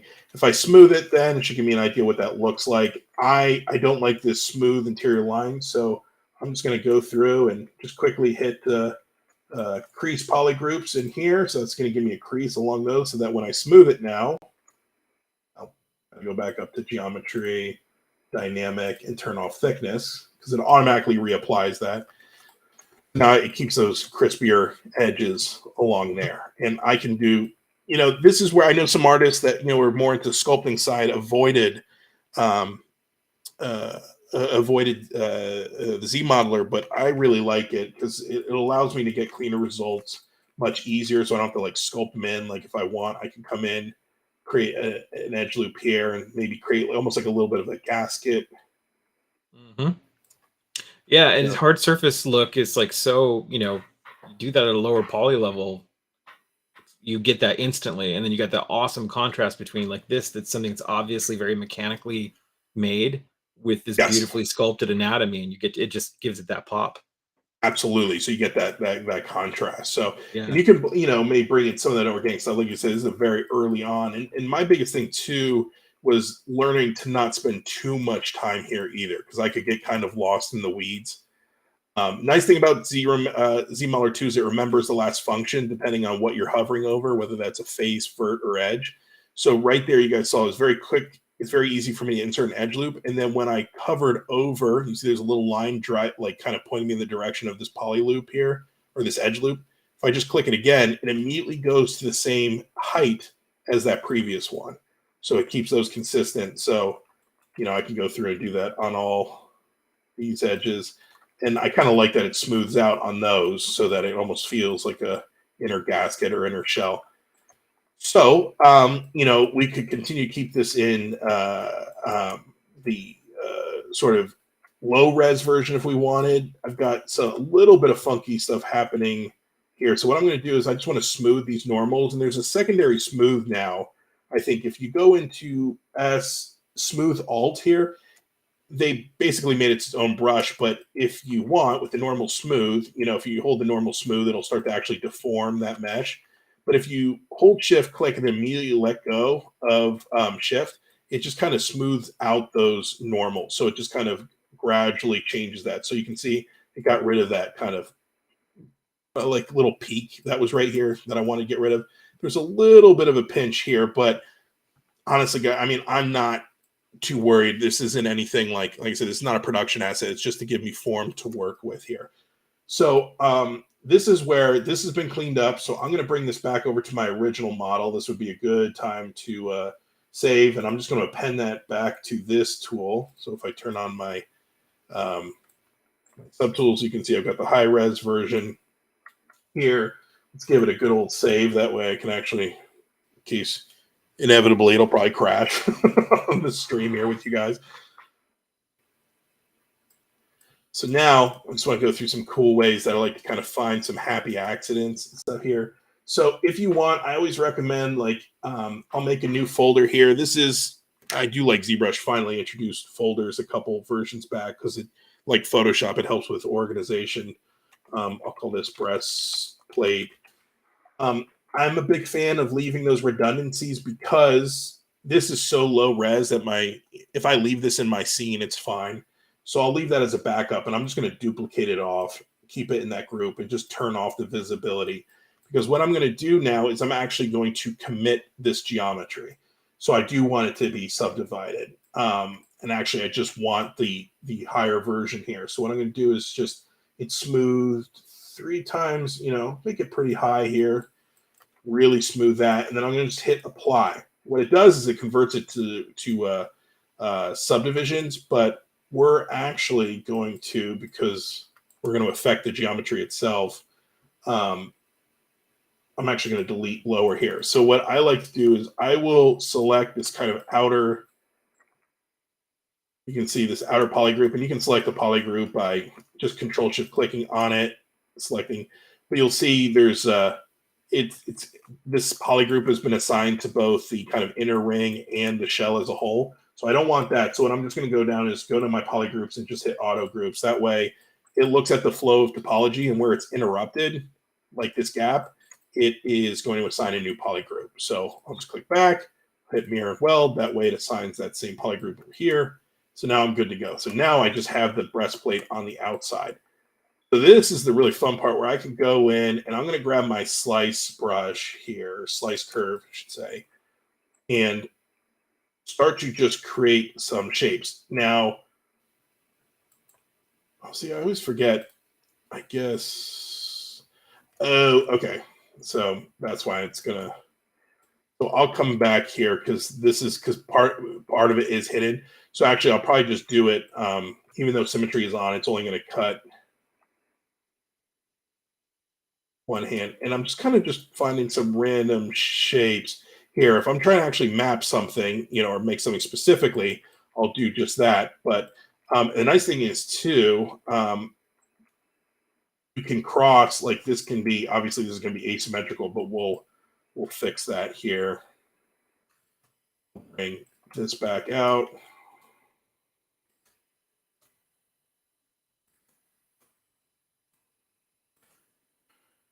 So you could find like any rhyme or reason. And then when I'm good to go, I'm going to hit mirror and weld here. So I've got some pretty far out shapes. I don't like that line here as much. So I'm just going to go back a sec here and bring that in. And actually, this is where, like, see, I'm going to follow that spinal column right there. So it follows that anatomy. And two, if you guys have that issue, see what I just did to screw that up. If you cut through, the slice brush will cut right through to what else is visible. So if you don't want that to follow, I mean, it could work. It could be a nice happy accident, but if say you don't want that, grab your visibility or your select rectangle and just hide that front geo. And now go in. Whoops, I'm going to switch back to slice. I want to follow that spinal column right there. So now it didn't bring it through to the front there. So now I am free to I can do a mirror and weld. So that's it. The front isn't as complex. So I'm going to do the same thing.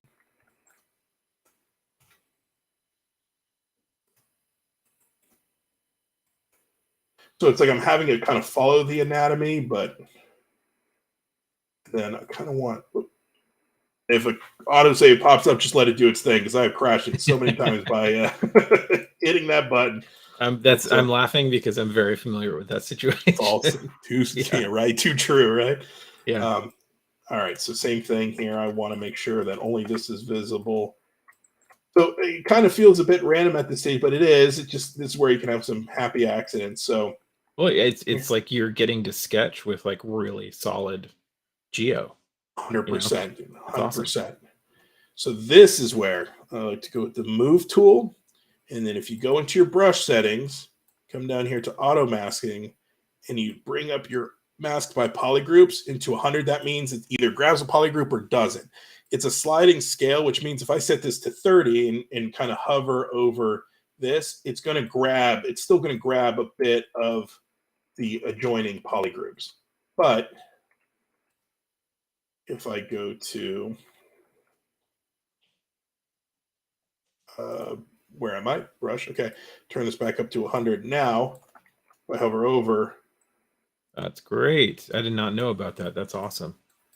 So now you can get some like really cool play. Now, the only thing is, like you can see here, what it's doing is it's stretching those vertices there. So the only thing I might recommend doing, and this is maybe a bit counter, like we might actually go back a step here. So what I was doing the whole time, you guys will see I did not slice the interior.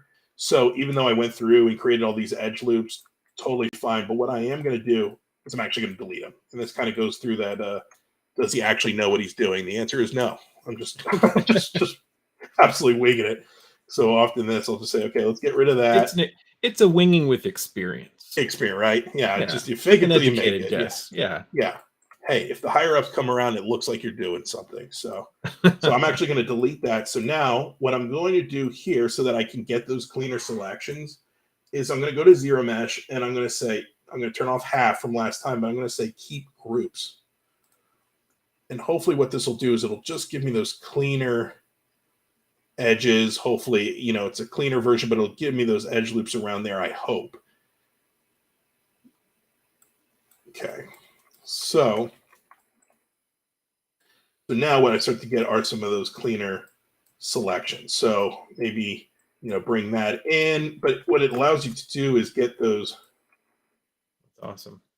Weird, right? Like some weird, I can bring this press plate down. So it's not quite an extrusion because you can see this last poly group, it's actually pulling up. But for what we're trying to do, it's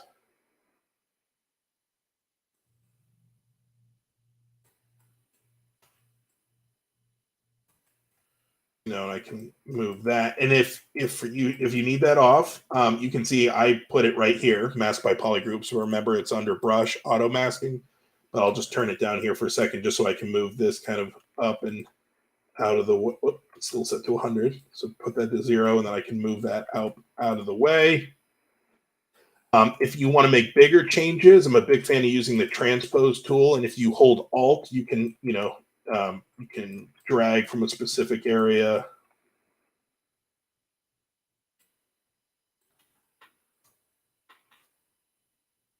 Move this back to, now you might get some funny results if you start to like overlap certain, like you guys can kind of see here, there's kind of a weird lip happening right there. So I might have to play around with that a bit, or kind of like what Adam was just talking about. If I go to that poly group and go to masking, I'm looking right at it, aren't I? Yes.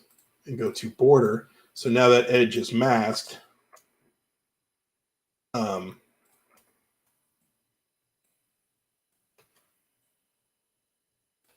I can just grab here and it didn't affect that outer edge now.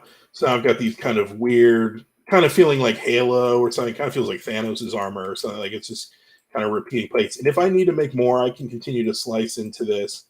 But yeah, that's ultimately how it go. But the nice thing now is with ZBrush, if if your machine can handle it, you can see this is obviously single-sided geo. So if I do want to give it thickness, I can go back under dynamic subdivision, turn on dynamic. Now you can see it's smoothing it. I don't want that. So I'm going to turn the smoothing all the way down. I'm going to turn the thickness on, but inside of offset, I'm going to set it to -100. So that means it only cuts on the inside. And I'm going to turn off post subdivision so it doesn't like it, or post sub D, so we don't get it kind of that smooth look. And what it basically is doing is extruding from the inside or the outside in. If it's too much or whatever, I can adjust the thickness. We might get some funky results. But for the concept design portion, this is totally, it's totally applicable. It's not a production piece. Or if you find if it is easier, you can do the offset and it'll kind of push it out. So if I go to offset 100, bring that, thickness in, you might get some cleaner results that way. See, because it's just extruding it out. So now we're dealing with a mesh that actually has thickness.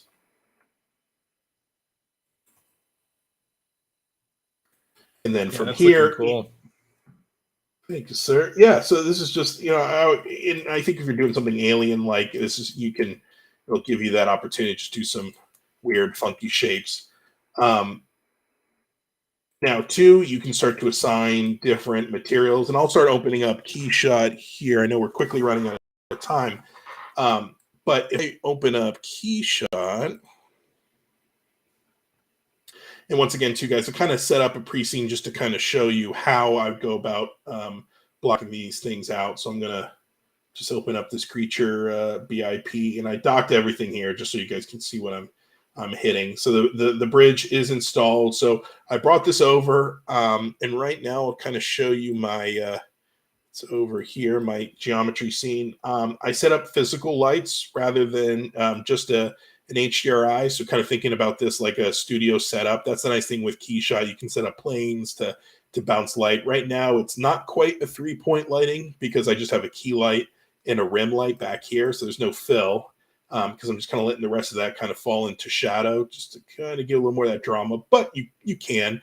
And there is kind of a visual cheat of a fill because there is still an environment and it's set to gray. It's not black. If this were black, a lot of this would fall away. So if I do that, these shadows are going to be much deeper. So if it's gray, it's actually going to bounce some light in there.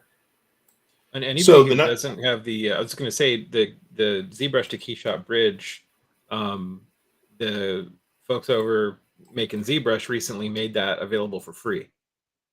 So Really? if anybody doesn't have it, yeah, if you don't have it and you do have Keyshot and you want that bridge, you can just download it now. You go over That to is Pixel. I think that's it's fantastic. Pixelogic slash. I know it's under Maxon, but I think they're still using the Pixelogic site. But yeah, Well, go check it out if you don't that's have it great to yet. know. Yeah, that's Mhm. a little gift because that used to be, what was it, It was like 60, 150 70, bucks, 80, I think. oh, 150 Yeah, bucks. Yeah, right. yeah, just for So the bridge. Yeah. that's a nice little gift there then. Oh, our producer in the background just said it was usually $175. Wow. So I don't know All if that was a right. limited thing they were doing, but I think it's still available because I got my free copy not too long ago. Well, that's really nice then. Actually, I'm gonna, and as you guys can see here too, I'm gonna smooth sub D. I'm gonna turn this down. I'm gonna actually up this just a little bit, but smooth subdivision. I want to do post. I'm actually gonna up the smoothness there just so we can. So you see, it keeps a nice little bevel on that edge there, and if I like this, then I can hit apply. This is going to generate. You can see it's pretty dense though. That's the problem with having the inside geos because we're essentially subdividing a mesh that we're not going to see. So it's kind of it's up to you guys. Depending on your mesh, sometimes I could apply the thickness without. I think for time's sake, we're not going to do it, but you could essentially apply the thickness and separate the inside from the outside. That way you don't have that extra geo, but for right now, we're going to leave as is. So I'll just subdivide twice. See here, and I'm going to hit apply. So I have this subdivision, so it's 5 million. But the nice thing here is, I can go down those lower subds. I can continue to move these polygroups if needed. Change that angle. But the nice thing is with those subdivisions, I can start to go in with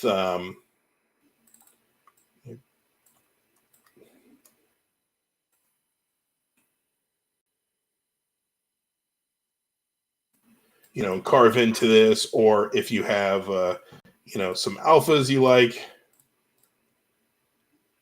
Everything starts looking awesome with panel lines. I love right. lines. Just get those good old cuts in there. It's that old plastic modeler side of me that it's like, as soon as you get those sweet panel lines popping, it just starts looking great. It gives it the functionality, right? All of a sudden Yeah. it feels, fabricated. It feels like it was machined, just adding so like you would hear the kind of machine parts. I know we've seen this kind of form language before, but just, just quickly going in, holding alt. So even with the same alpha, just kind of getting different results. It might not be perfect, but just, something to give me fidelity to work with when I bring this mesh into another program. I love to, ZBrush now has, if you go into your alphas, these hard surface alphas come shipped now with them. So yeah, these are awesome. There are some really nice ones in here. I thought I grabbed that. I didn't. Let's see here. There we go. So it loaded, Now here's the cool thing too. If you still have that mask by polygroups on, if I draw that pass, it terminates at that polygroup. Oh, that's rad. You get some cool. Now that's going up there because remember, that's still that same polygroup. But like I say, if I go up here on this edge here, just slightly around there, so it just kind of slightly hooks around the side. So we've got that mesh, so we can carve into that. We can draw whatever you guys want to do with that mesh. I could hold alt, kind of carve into it. And then, of course, if you wanted textural changes and they're, like it's battle damage or worn, you can absolutely do that. The only other thing, so as you guys, if you played around with Keyshot, you know that you can, if I were to, I have to set my external renderer as Keyshot, so I'll turn that on, and I'm just going to simply hit the BPR. So what that'll do is that will snap this guy over here.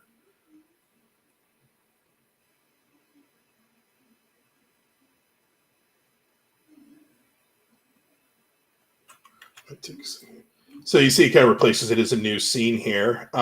But, just to kind of make sure the lighting's working. And so that's why I actually had, you can just do like a paint gray or something, especially setting up your lighting. So you're not also competing with the material read. So if I do, let's see, a hard, rough plastic gray, You can see like right now my lights are blowing out. So let's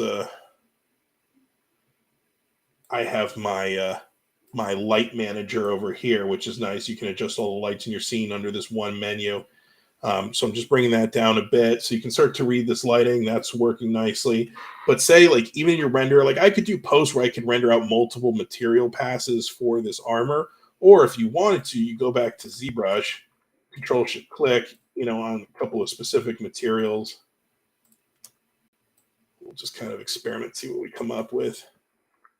And then I'll inverse that selection and then just fill it with another matte cap from ZBrush. So with that selected, go up there, hit material, fill that.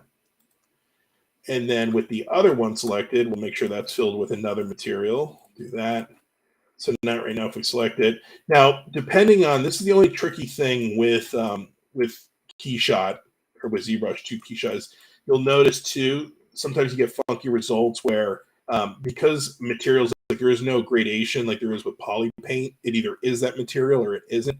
Sometimes you'll get kind of a funky result there, like where we're getting some weird stair stepping. So what I'm going to do is just try and inverse that. Or you could just say that's how this alien species does paint jobs, like that. Hey, that very, very sloppy. There you go, dude. They use different tape for masking off the finish. Yeah, they weren't super precise about it, so they don't care about that. But now, if I said it, you guys will see this just in practice. So now, what this will do is it's going to split this up into different geometry or different faces that will be realized inside of Keyshot. So if I go into my scene tab, go under ZBrush now, there's going to be some additional selections based off of what that material is. So you should see, I should be able to, there we go, get that selection. So if I have, I just want to use just the stock metal, maybe contrast against something a little bit rougher. Yeah, so you're able to get that breakup that you need for Keyshot without making all those different pieces separate subtools. Absolutely. Yeah, exactly. And then, and for you guys to know, like, then you can render out a clown pass, make that a very clean selection after the fact. So that'll give you, those, that'll give you that, I guess that custom, that editability, I can speak. That ability to edit after the fact, or make that clean selection in case those aren't the materials that you actually like. Let's see here too. I was playing around with, in case I don't know if I still have, I don't. So I just want to talk about like the poly painting real quick as well. And this could be a demo all on its own. But what I like to do first is just kind of fill it with, base temperature, whatever color you want to kind of work with.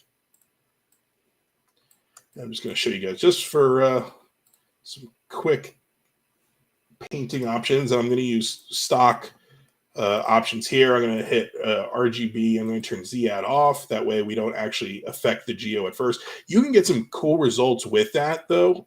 If you, say, had Z-add and RGB on, and let's just go to drag, which basically stamps this on. If I had an alpha like these pebbled look here, and I wanted like some darker skin breakup, I could do that. And the nice thing here is it not only is it stamping in that texture, but we're getting some color breakup as well. So let's just do it just for demonstration's sake. We'll play around with that a little bit.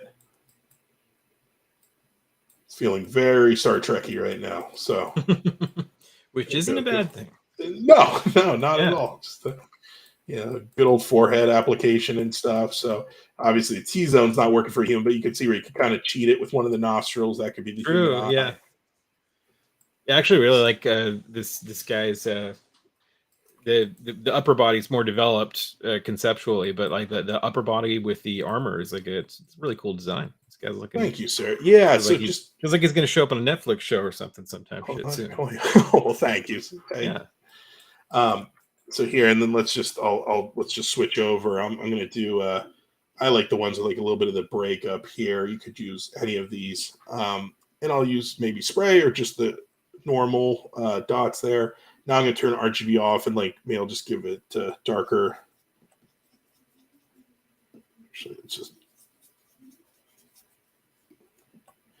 cheat. And this is never painted an actual application, but if you guys go on and look at any tutorials for like, makeup or prosthetics and stuff, and see how they airbrush and layer and dry brush. That can help really translate when it Totally. comes to Yeah. painting. Yeah. Yeah.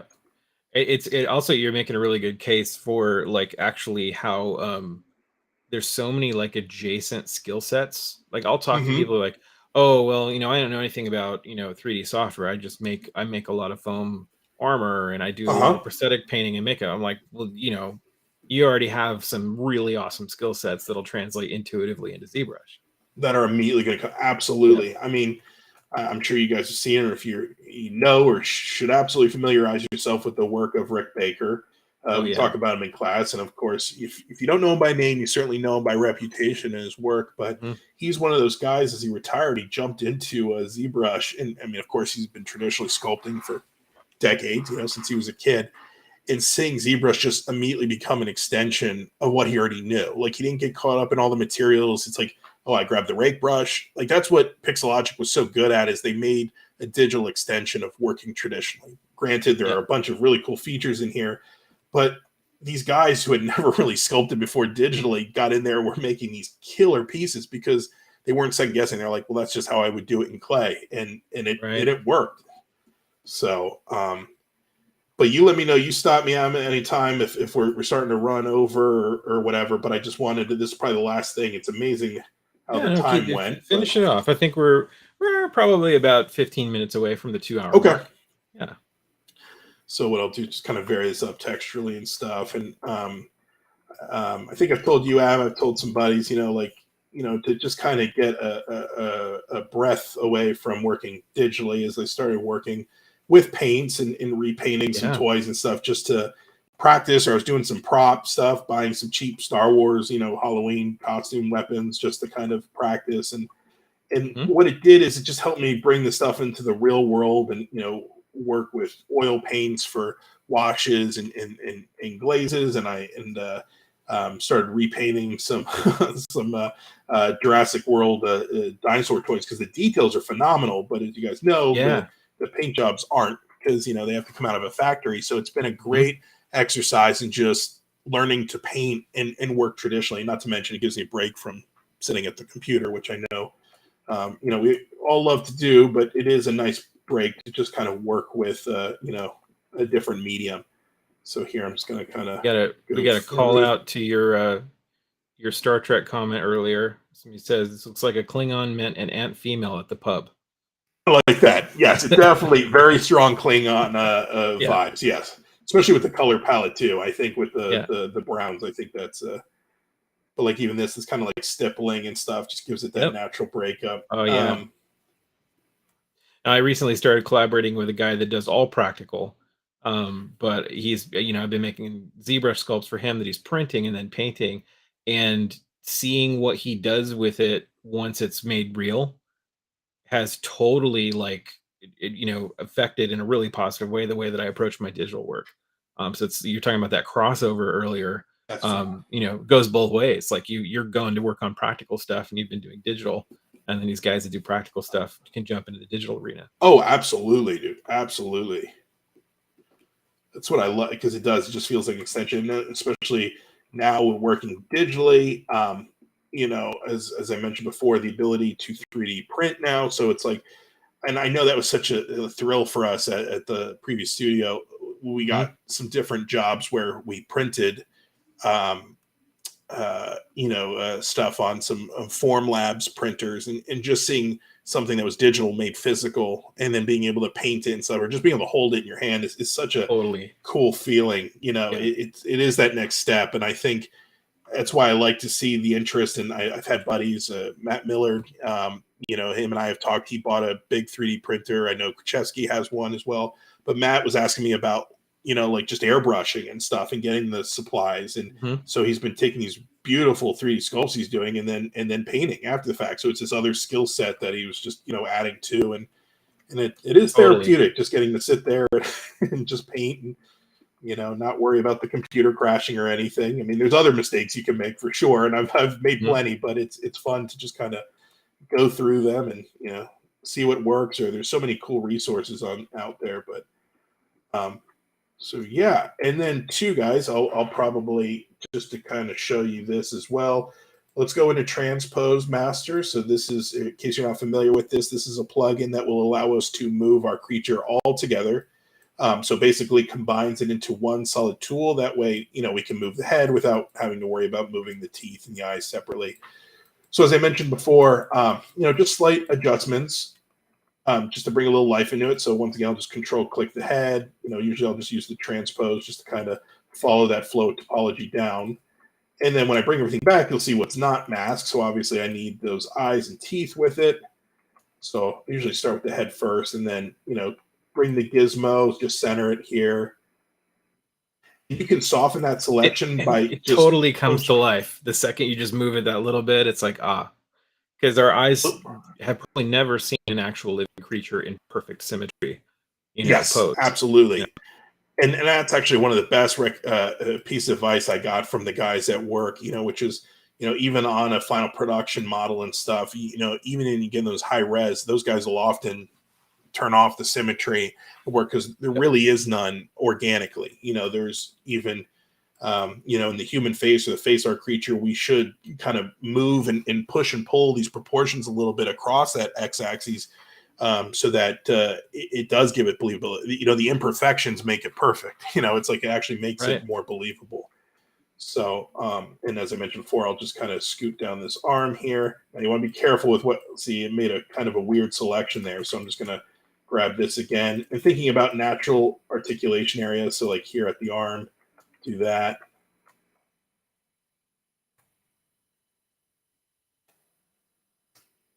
Moving this arm up a bit.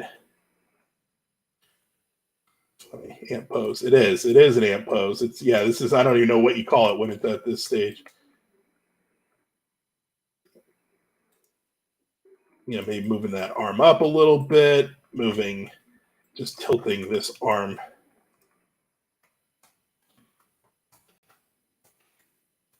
Oops.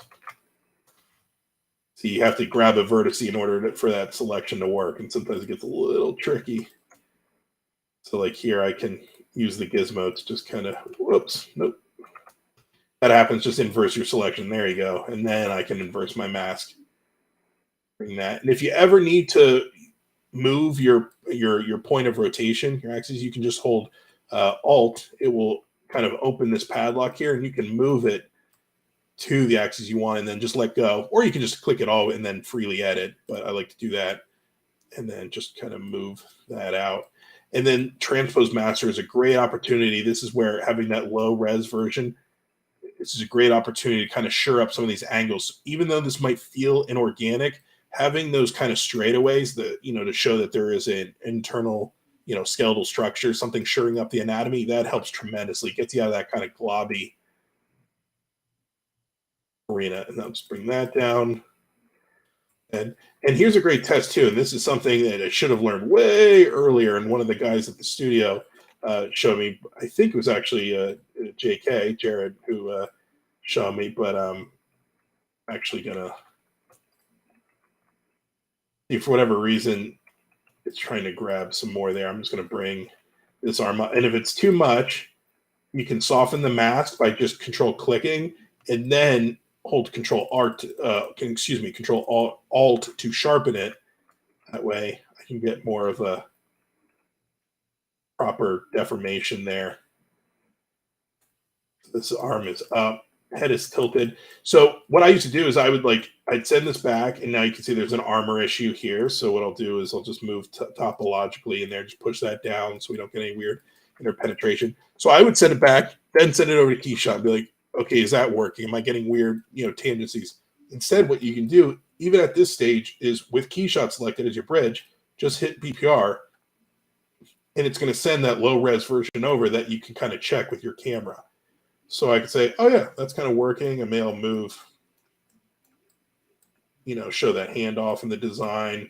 Of course, I can go in, check my focal length, make those adjustments.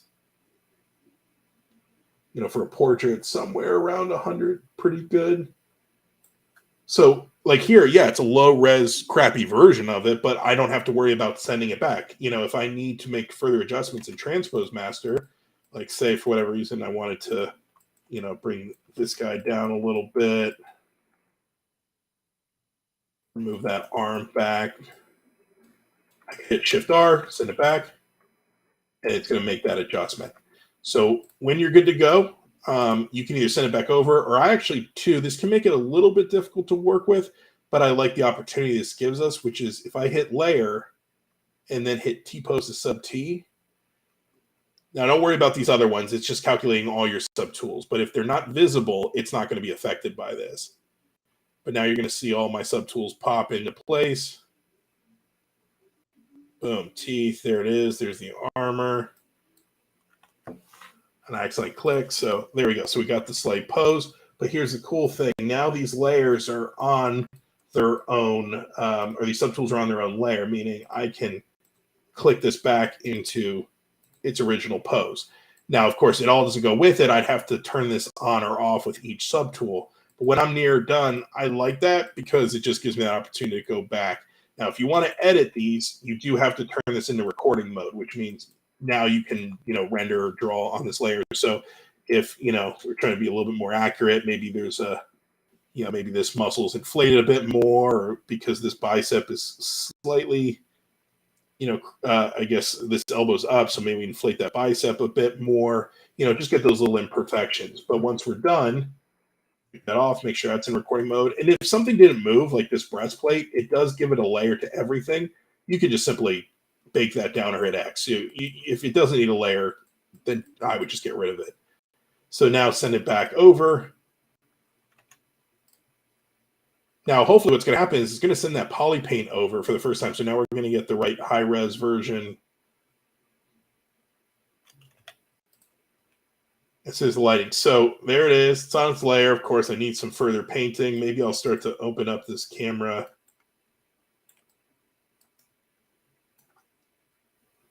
So we get a little bit of this weird pelvic bone. There's some weird stuff here. It's starting to feel a bit globby. Like I would probably sure this up, make this a bit straighter. So there's some further adjustments I want to make. But once you have a camera you like, just make sure you go over here, hit new camera, lock it, and, you know, save it if you need to, save the file. But here's the fun part too. So it comes over with the Polypaint information. And I'm sure a lot of you guys have played around with this as well. But if you grab one of your subsurfacey skin materials, like whether it comes with or I've made some of my own, let's just use one of the stock ones and see what it gets us here. If we grab this, you'll see if I hover over, it's immediately going to replace that. Well, as quick as your computer operates, it's going to replace that. But you'll see if it says hold Alt to retain textures. This is really great, or Control to retain labels. Labels are done inside of Keyshot. But right now, if we're just trying to adjust the Polypaint, that's what came over through ZBrush. So if I hold Alt and let go, you're going to see it's going to apply the skin shader to this. You go, yeah, that's okay, Kyle, but, you know, it's like it got really dark. It's because not only is it our Polypaint information, but it's also utilizing the matte cap material. So kind of the way that some of the lighting is baked into that material. So what I can do is if I double click on that subtool, it'll bring me to the material tab over here. I can go under texture.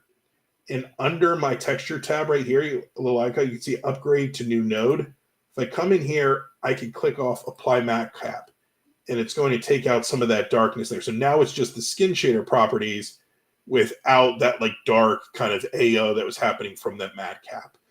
But the nice thing here is it is still blending with a color like this kind of rich yellow. So if I move this into gray, I'm going to get a more accurate read of my Polypaint information. But the nice thing is there's a lot of customizing you can do inside of Keyshot at this point. Like I can lower the gloss, but you know, you could do maps and stuff you want to, but remember, just for concept's sake, like I'm just trying to do this as not quickly, but as efficiently as possible. So actually let's go in. I'm going to grab this Exalta. Make sure I'm grabbing the right thing here. Let's just contrast that against something maybe a bit more matte.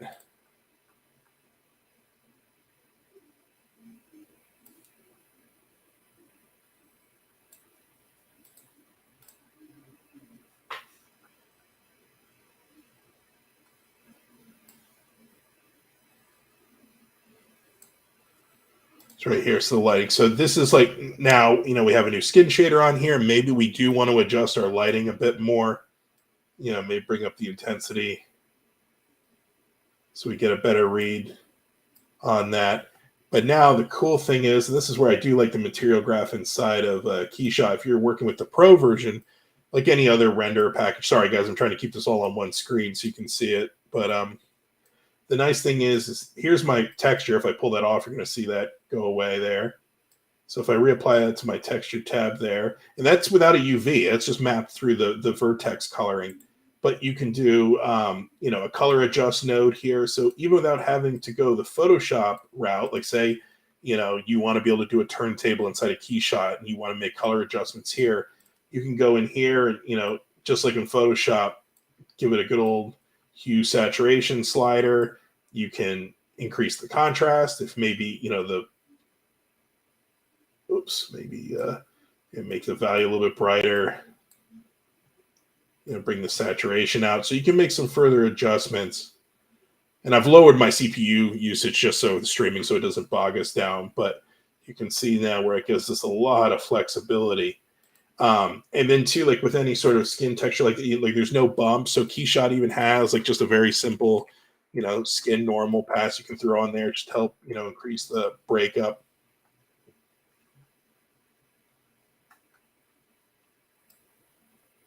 Just the size. And of course, you want to let it render for a second so you can see that. This is a little slower, but ultimately that's how it goes, guys. So, and I've learned over time, and this was great advice from the guys at work, is I would render out 40, 50 different passes and stuff.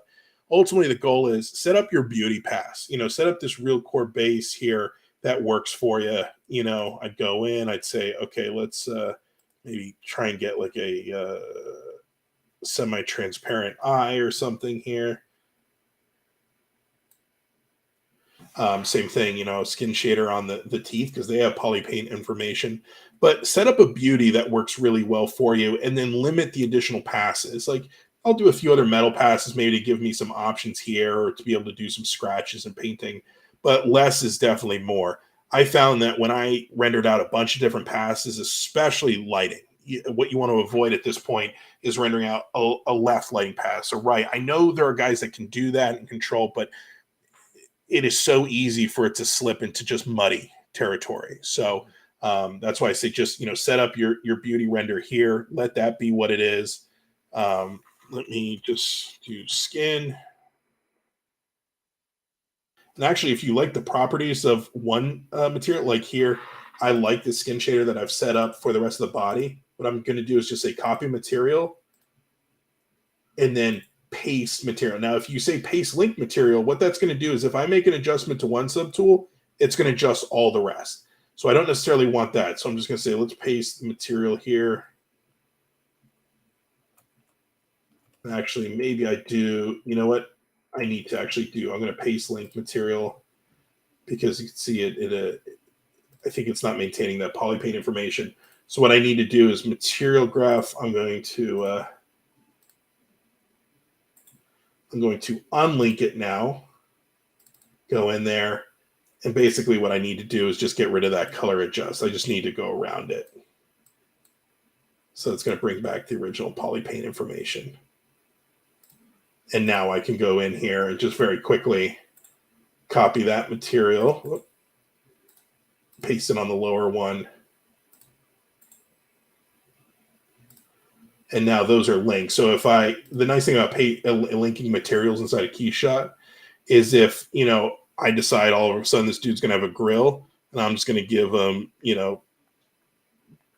gold chompers. If I put it on one, it's going to change it for the other one as well.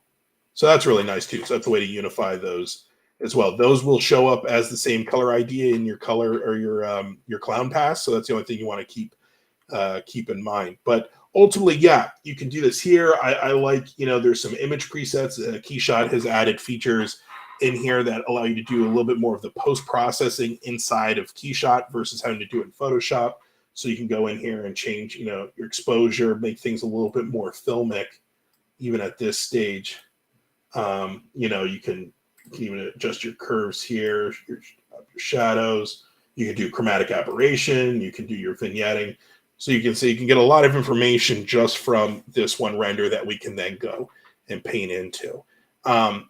I've definitely learned to not push these too far. You know, it depends. If it's a really intricate costume or something, I'll spend more time on the front end setting these things up, because it's just going to give me advantages that are going to be a lot trickier to paint after the fact. But for something like this, this is going to be good enough to work into and start, you know, painting into after the fact. So, yeah, so I think, I mean, I could wax poetic for hours on end, but hopefully we'll get a chance to come back to these at a later date. I've still wanted to do another tutorial, or just a tutorial to kind of go over some of these additional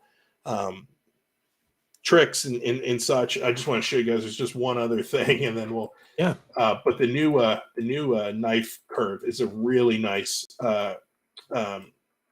tool for doing like cut lines and stuff as well.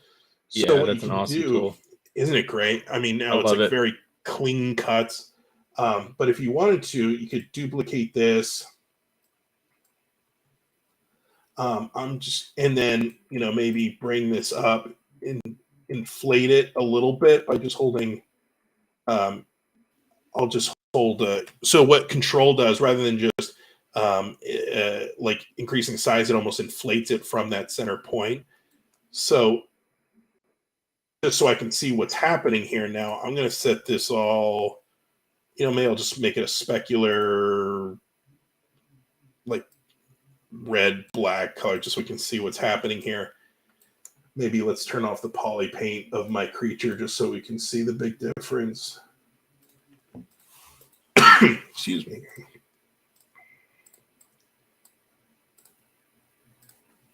So now with this outside one, I can go through with the knife curl, hit Control Shift, and if you see, and I gotta make sure I don't have subdivisions on here. So if you guys know, like if you just cut this, it's just going to cut it off. So now you can see where it's kind of overlapping the other one. So you get some cool layering effects that way. But if you hit Control Shift and then Spacebar, you get this little B radius here. So basically what this is going to do, instead of cutting from one point, it's going to cut a sliver out. So now, oops, it's the opposite of what I want. So I'm going to go to Z Add instead. Actually, no, I'm sorry, guys. I'm doing this wrong. Z sub. But instead, when I do that, I'm going to hit Alt and then hold Alt. And I think that's what does it. There we go. So it cuts a line. So if you make it, and that thickness is driven by your draw size. So if I really decrease this and then hold Alt all the way while it's cutting, you're going to see you can get a pretty cool cut line through it as well. So you can either do this, you know, you could cheat it and not even have to do the inner shell. So now it's cut all the way through, you know, or else just to kind of represent this a little bit better so you can actually see the cut line through it. Let's actually fill this material with like this gold color. So now that's a material. So now it's stacked on top of the other one. So if I want to, I could go back into Keyshot and, you know, and render this. And of course, because it doesn't have subdivisions, I can just go in and mirror weld and get some pretty cool cut lines that way. Now, I think the only thing is you guys can see where it's cutting through. It's not filling it with that poly paint, so you just have to go through and fill that after the fact. So now you can see it's actually separate parts. So if I wanted to, like say I was done with manipulating those individual poly groups, I could go through and just say auto groups, and it's going to assign a new poly group to wherever it's cut. So now there's like a back piece and stuff that I can control, you know, separately from the other pieces. And making armor in ZBrush is so fun, especially when you get into using Z Modeler and all that. Like your workflow you just showed, such a blast. Absolutely is. So, yeah, guys. So, like I said, I could go on and on about this, but I don't know if there are any questions. Or Adam, I know you some other stuff that you'd like to get to. But we have a few questions. Some of them I know we've gotten to already, but let me just jump in really quick. We already talked about references. we talked about your prompts. That's another question. I know this is a question that we could take the whole night to answer, but maybe you just want to share a thought or two about when you're designing a creature. Are you thinking about how to make it memorable, or does that just come with the right forms? Like kind of what drives what with the horse and the cart there? Wow. Yeah, that's the $1 million question, Elefante. That is because often we would joke because he'd say that would come from production. They'd say, just make it iconic. Okay. Just Right. make it last forever in the pop culture Yeah. zeitgeist, and go, well, if everyone had that ability, then Right. That's a new button. You just push that button in ZBrush. That is. There's, I don't know if you guys know this, Yeah. but the next ZBrush, there's an iconic button, and you click that. And I believe does. I saw someone ask something about AI before. I said I joke, but boy, I mean, the way AI is going, it's dangerously close. But with that being said, it's tough, you know, because ultimately, whether something becomes iconic or memorable, it almost doesn't belong to you.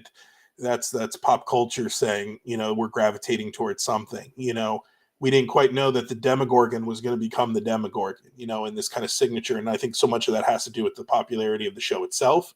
You know, the vessel it's a part of. I think you can have a really cool design stuck in a project that maybe isn't as successful. You know, we've seen that before. We go, man, that creature's really good, but it's in a movie that's not so much, you know, and there's a lot of creature features that I love from the, you know, mid to late 90s that are just that, you know, great creature effects and not so much the film.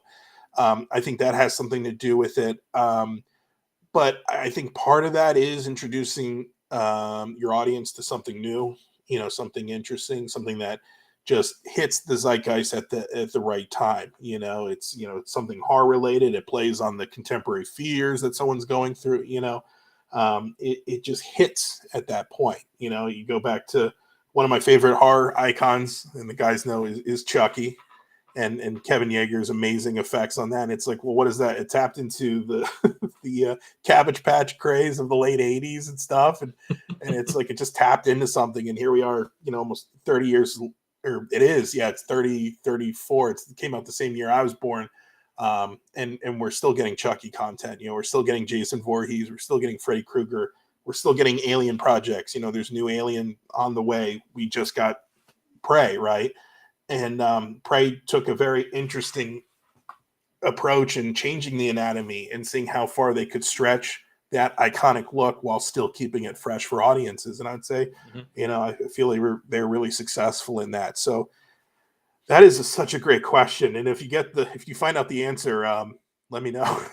Yeah, let us know. We'll do a live stream with you about it if you figure that one out. Yeah. I think you'll have job security. Yeah, I mean, Star Wars is a perfect example. Nobody, including George Lucas, who worked on that movie, knew what it would become for popular culture. Absolutely. But I mean, I'm of the opinion that if you want to strictly talk iconic, like it's kind of like you said, Cal, it's not within our control as to whether or not the culture is going to remember it forever. But going iconic, yeah, definitely. I mean, a great place to start, which is what I'm, you know, I think we're all learning to do is, you know, really learn how to design, like really learn design language and, you know, how to communicate that at a basic level. Absolutely. And if I could add something to that, Adam, I think I brought this up in class when, you know, with you guys and I've taught other classes. I said, it's not I have no TED talk about this, right? But it's just a theory that a lot of the design and the way it penetrates and sticks with us is the ability to reproduce it. I think of a kid, think of yourself at 5 years old drawing it. Totally. Napkin, you know what I mean? And I think a kid reproducing Boba Fett or Darth Vader on a napkin with a couple crayons lends to it just being there with us. And I think, you know, there have been designs and contemporary designs, I won't say what, but like for, you know, certain film properties that have been adapted where they were based off this real iconic imagery, but it was kind of changed or transformed in a way where it wasn't easily replicatable. And I think ultimately, like you said, with Star Wars and stuff, you have to have something like a Boba Fett, where even though there's so much there to dig deeper on, it's a green armor with that black T visor, and boy, you've got a character that for the rest of the time. And I think that has a lot to do with, I think that's why 80s cartoons, it was because they had to be simple so they could be reproduced, and the toys followed suit. And therefore, we're talking about He-Man, in Thundercats and TMNT 40 years later and stuff. So I think that's kind of my theory, is that it has a large part in sticking with us. And that goes that, the Demogorgon, just having those 5 petals for the face. It's a digitigrade, it's a bipedal form, basically very humanoid, but it's that head and stuff that immediately it's something different.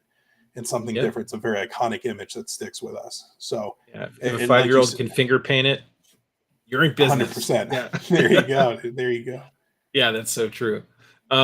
Let's see. And then I know the last question we'll jump on is, so I was just curious, and you might not know this, but maybe you could take a stab at it, because I know that you're a Gnomon alum and you kind of know that side of things. And that is, you're working on the concept. You're ultimately giving them an illustration, maybe a turntable. But, when they go to, put something like Daito in the film as a production model, do you have any idea how many people are working on that final sculpt of what's going to show up in the film? That's a really good question. I've been on, it's amazing, because there have been assets where I saw the rest of the pipeline, and it really weren't that many, when you think about it. It was one character modeler. Maybe that modeler was even a look dev artist who took it, even further down the pipeline, set up UVs and textures, and then it got handed off to the rigger and then an animator and stuff. And then, so you're talking about 4 or 5 people to bring it to life. But, with Daito and a shop like, ILM, or even at Cloud Imperium with us for game assets, I do know for our game assets, it's one character modeler through for the suit of armor. It makes it a very personal, they feel they have an ownership over. That's even why me as the concept designer, I don't really hand them the Z tools. I offer it and stuff, but I also let them know, please make it your own. Like, I want them to have their stamp on it as well. They still have to be true to the concept, because that's ultimately what gets approved. They can't change it too much, but they find those opportunities to put their own stamp on it. So they'll see it all the way through. I know our guys do the high res. They take it through low res, so they re-topo it. And then some other guys will take it through the rest of the texturing. And it's a little bit different in games than it is film.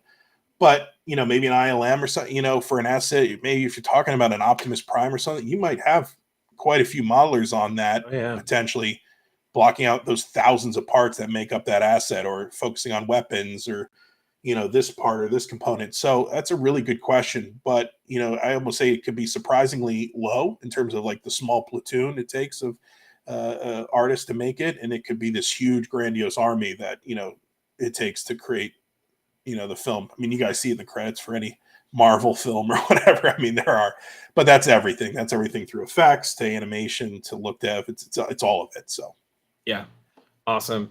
Yeah, and I think that's one of the cool things about being a Gnomon alum is, even if you go into a niche of production or pre-production, the secret sauce is like, you could go UV something if you wanted to. You could, like you talk about that look dev artist that pushes a little bit further down the pipeline, and studios love that, because now you can do that much more from your position. 100%.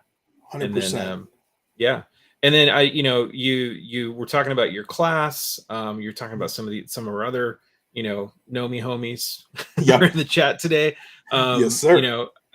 Before we sign off today, I'm just gonna, for those of you who want to stick around, I know it's late, I'm gonna take just about 10 minutes to talk just a little bit about what Gnomon is, opportunities that you could have to take a class with Kyle. I took a creature design with you. Also took when you're teaching character development. That was also a really rad class, and I took away so much from those classes in both my workflow and my design philosophy. So really good stuff. I'll give a quick plug for, we had Jared Kraszewski in the chat. Jared does a weekly stream called Creature Corner. So if this maybe was one of your first times, like really getting deep into creatures in ZBrush tonight with Kyle, you could do that with Jared every week on Tuesday nights. And, just go check us out on social media. We always are broadcasting what our upcoming streams are. So you can find us there. If you want to follow Kyle on social media, like I do, you can find his handle right down there in the lower left side of the screen. Definitely go check that out. And then you've also got Kyle Brown Customs. Is that right? The other yes. The other kind of hobby you're talking about you're getting into.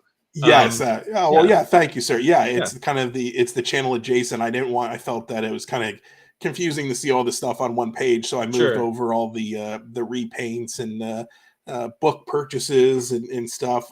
As you guys can see, I'm a huge collector. I know Adam and I have talked ad nauseum about purchasing things, so that's, I figured, just another place to put that. Yeah. And Well, I know that a lot of the folks who watch these streams and the ones that watch Creature Corner and this kind of stuff, they're into a lot of that practical stuff too. And I'm sure yes, they'd love to see, you as you're breaking into doing some painting and getting your hands on something physically.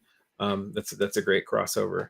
But Kyle, again, it's always so fun to stream with you. I can't oh, wait well, till thank you. we can do it Likewise, brother. again. This has been Yeah, great. It was like a little mini Gnomon workshop almost. It's really cool. absolutely. No, Yeah, I'm honored. Thank you. Like I said, the Gnomon family. Anytime you guys will have me, where I can talk everyone's ear off, I'm more than happy to. And two, I know there's some questions I didn't get to, so if you guys feel free to please reach out. Like Adam said, social media. Please feel free to reach out. I have individuals. I have students from all over reach out and ask, and I really try and help where I can. So depending on where it falls in the DMs and stuff, I always try and check just to make sure I'm not missing anyone. But please feel free to reach out. I really do like to pay it forward, because I had some wonderful individuals and artists do the same for me coming up. So yeah, the yeah, so community that's is all I'll great. say to that. Yeah. I'll let Adam do his thing, but I just, yeah, All right. thank you for having me, dude. It's Yeah, always it a was great, pleasure. Kyle. Thanks for taking the time. And I'll see you soon enough in the Yes, Gnomon sir. sphere somewhere. Absolutely. But so Absolutely. we'll say our goodbyes to you. I'm gonna hang out for another 10 minutes to share a little bit about Gnomon. But have a great rest of your night, sir. Have a great weekend. Wonderful. You And guys too. I'll see you on the social medias. All right. So thanks again to Kyle. I'm just going to pop up my screen share here really quickly. For those of you who are not familiar with Gnomon, you're curious about opportunities to learn all the stuff that Kyle was showing us tonight, to take a deeper dive into those things. I'll just say really quickly, Gnomon is essentially a 3D art school in Hollywood. We specialize in training artists for careers in games, animation, and visual effects for film. We've been doing this for 25 years. We started in '97. We were born inside the industry itself, training artists from studios in these skill sets. But we have, because of that demand, just rapidly blown up into a full-blown, 4-year degree college. And for us, the whole purpose of offering a degree, offering the educational programs and some of the courses that we have, is we want to help artists build skills to get employed in the industry. So you can see here, these are some samplings of studios that our graduates are regularly getting hired by. We're very proud that we have always had a placement rate in the high 90th percentile. And then even, in 2021 and the previous year, 2020, a very high placement rate for our graduates. And that's the percentage of graduates from our full-time program that are starting their first job doing what they learned to do at Gnomon within just 6 months of finishing our program. And that's something we hold to very, very surely as our mission. These are essentially the skill sets that we teach in our educational programs at Gnomon. A lot, and I guess if you're watching the stream, you're probably familiar with a good chunk of these, but all these are going to come under a term called digital production. And really, that is the pipeline that is used to create a game, create all of the 3D art and assets and environments and stuff like that. To do the same thing for CG in films, for visual effects in films, and so forth. And everybody who goes through the program at Gnomon, although they may have, they're going to settle into a role as an animator or as a character artist, all of our graduates learn the entire digital production pipeline. So just some of the educational offerings that we have. If you're out there and you're looking for a 4-year degree and you want to get industry ready in the same stroke, our 4-year Bachelor of Fine Arts degree offers you the opportunity to do that. It's fully accredited, which means you can apply for financial aid and a lot of those usual suspects that go with opportunities to get help on tuition. It is going to be full-time. It's going to be on our campus in Hollywood. And while you're learning that entire pipeline, you get the opportunity to choose optionally 2 concentrations: game art, which is going to really double down and make sure that we're teaching you all of those workflows, specifically how they need to happen within game engines, so that you are ready to step into a game studio and work within their pipeline.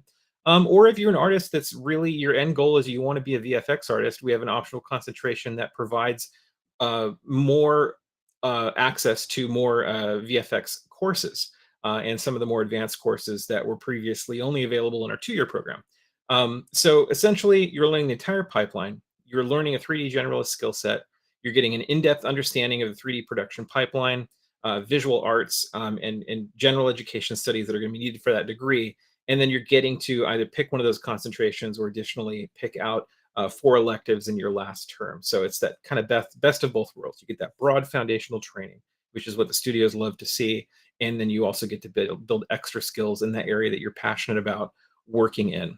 We have a rolling admission for both of our full-time programs, which means that the window to apply and start the program is not just in the fall, but you can apply for the fall term, the winter term, spring, or summer, which just creates a lot of flexibility for those who are getting ready to start in the program and getting their portfolios together.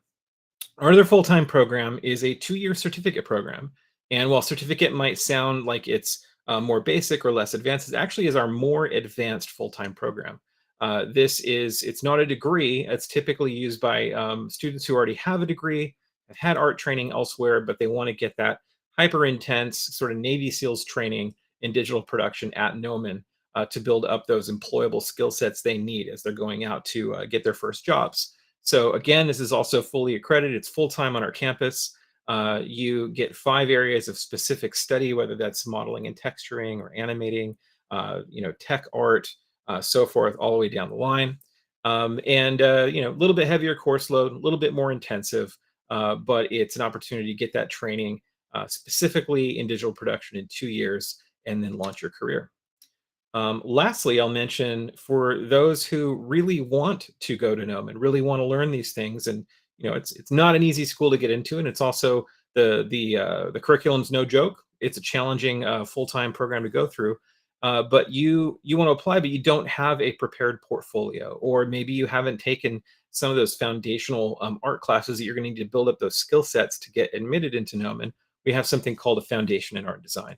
And really, that's an opportunity for you to come to Gnomon to take foundational art classes and build your portfolio while learning from Gnomon instructors.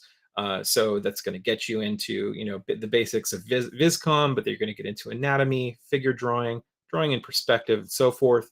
And then you also get into some great design classes. In fact, Kyle's class is one of those: creature design, character design, vehicles and mechs, environments, and so forth.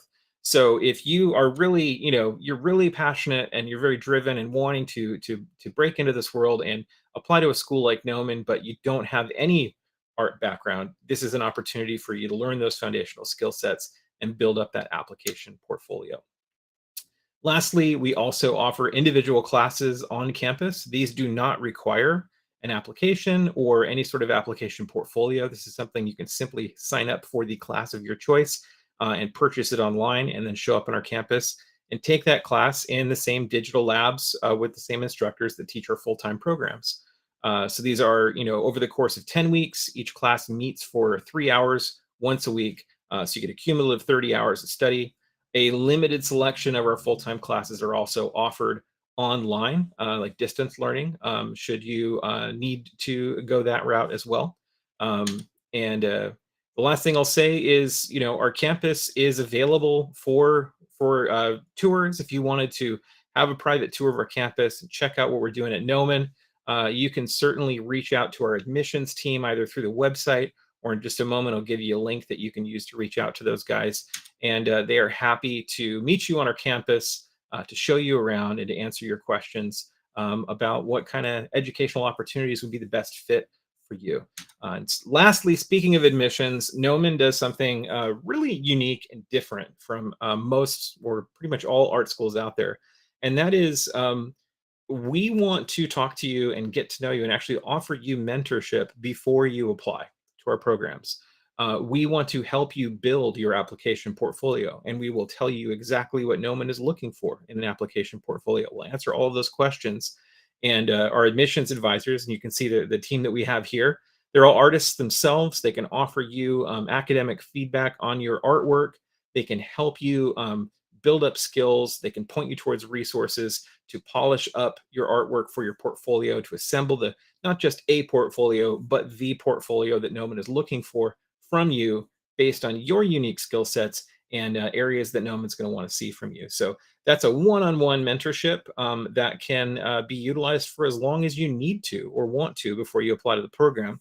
So if you want to get to know one of these advisors and work with them in that capacity, or just simply ask them a question, I'm just going to drop, let's see, I'm just going to drop a link in the chat here really quickly for you guys. And that is just a simple paper form online that you provide some information about yourself to admissions, and that will ping them, and one of our fantastic advisors will reach out to you. And this does gather some information from you that's strictly to help us contact you, reach out to you. We're not going to sell that information or use it to call you at dinner time for the rest of your life to try to get you to sign up for our classes. We're simply just going to reach out to you a couple times via email. And if you do fill this out, I just advise you keep your eyes on the spam folder in your email server, just in case that admissions email gets routed there, depending on your security algorithm. But our advisors would be happy to speak with you in that capacity. But aside from that, guys, I want to say thank you so much for tuning in to tonight's stream. We have a lot of other really amazing weekly streams, as well as special event streams that are happening throughout the month. So if you want to know more, if you want to know some of the other great content that's streaming on our platform here, follow us on social media, visit our website, learn more about the school, and any question that you have about Gnomon, we are ready to answer those questions one-on-one. Just reach out to us. So with that, guys, I just want to say thank you again. Thank you to our sponsors for Lenovo for tonight. And we hope to see you back here at the stream again soon. So good night, everybody.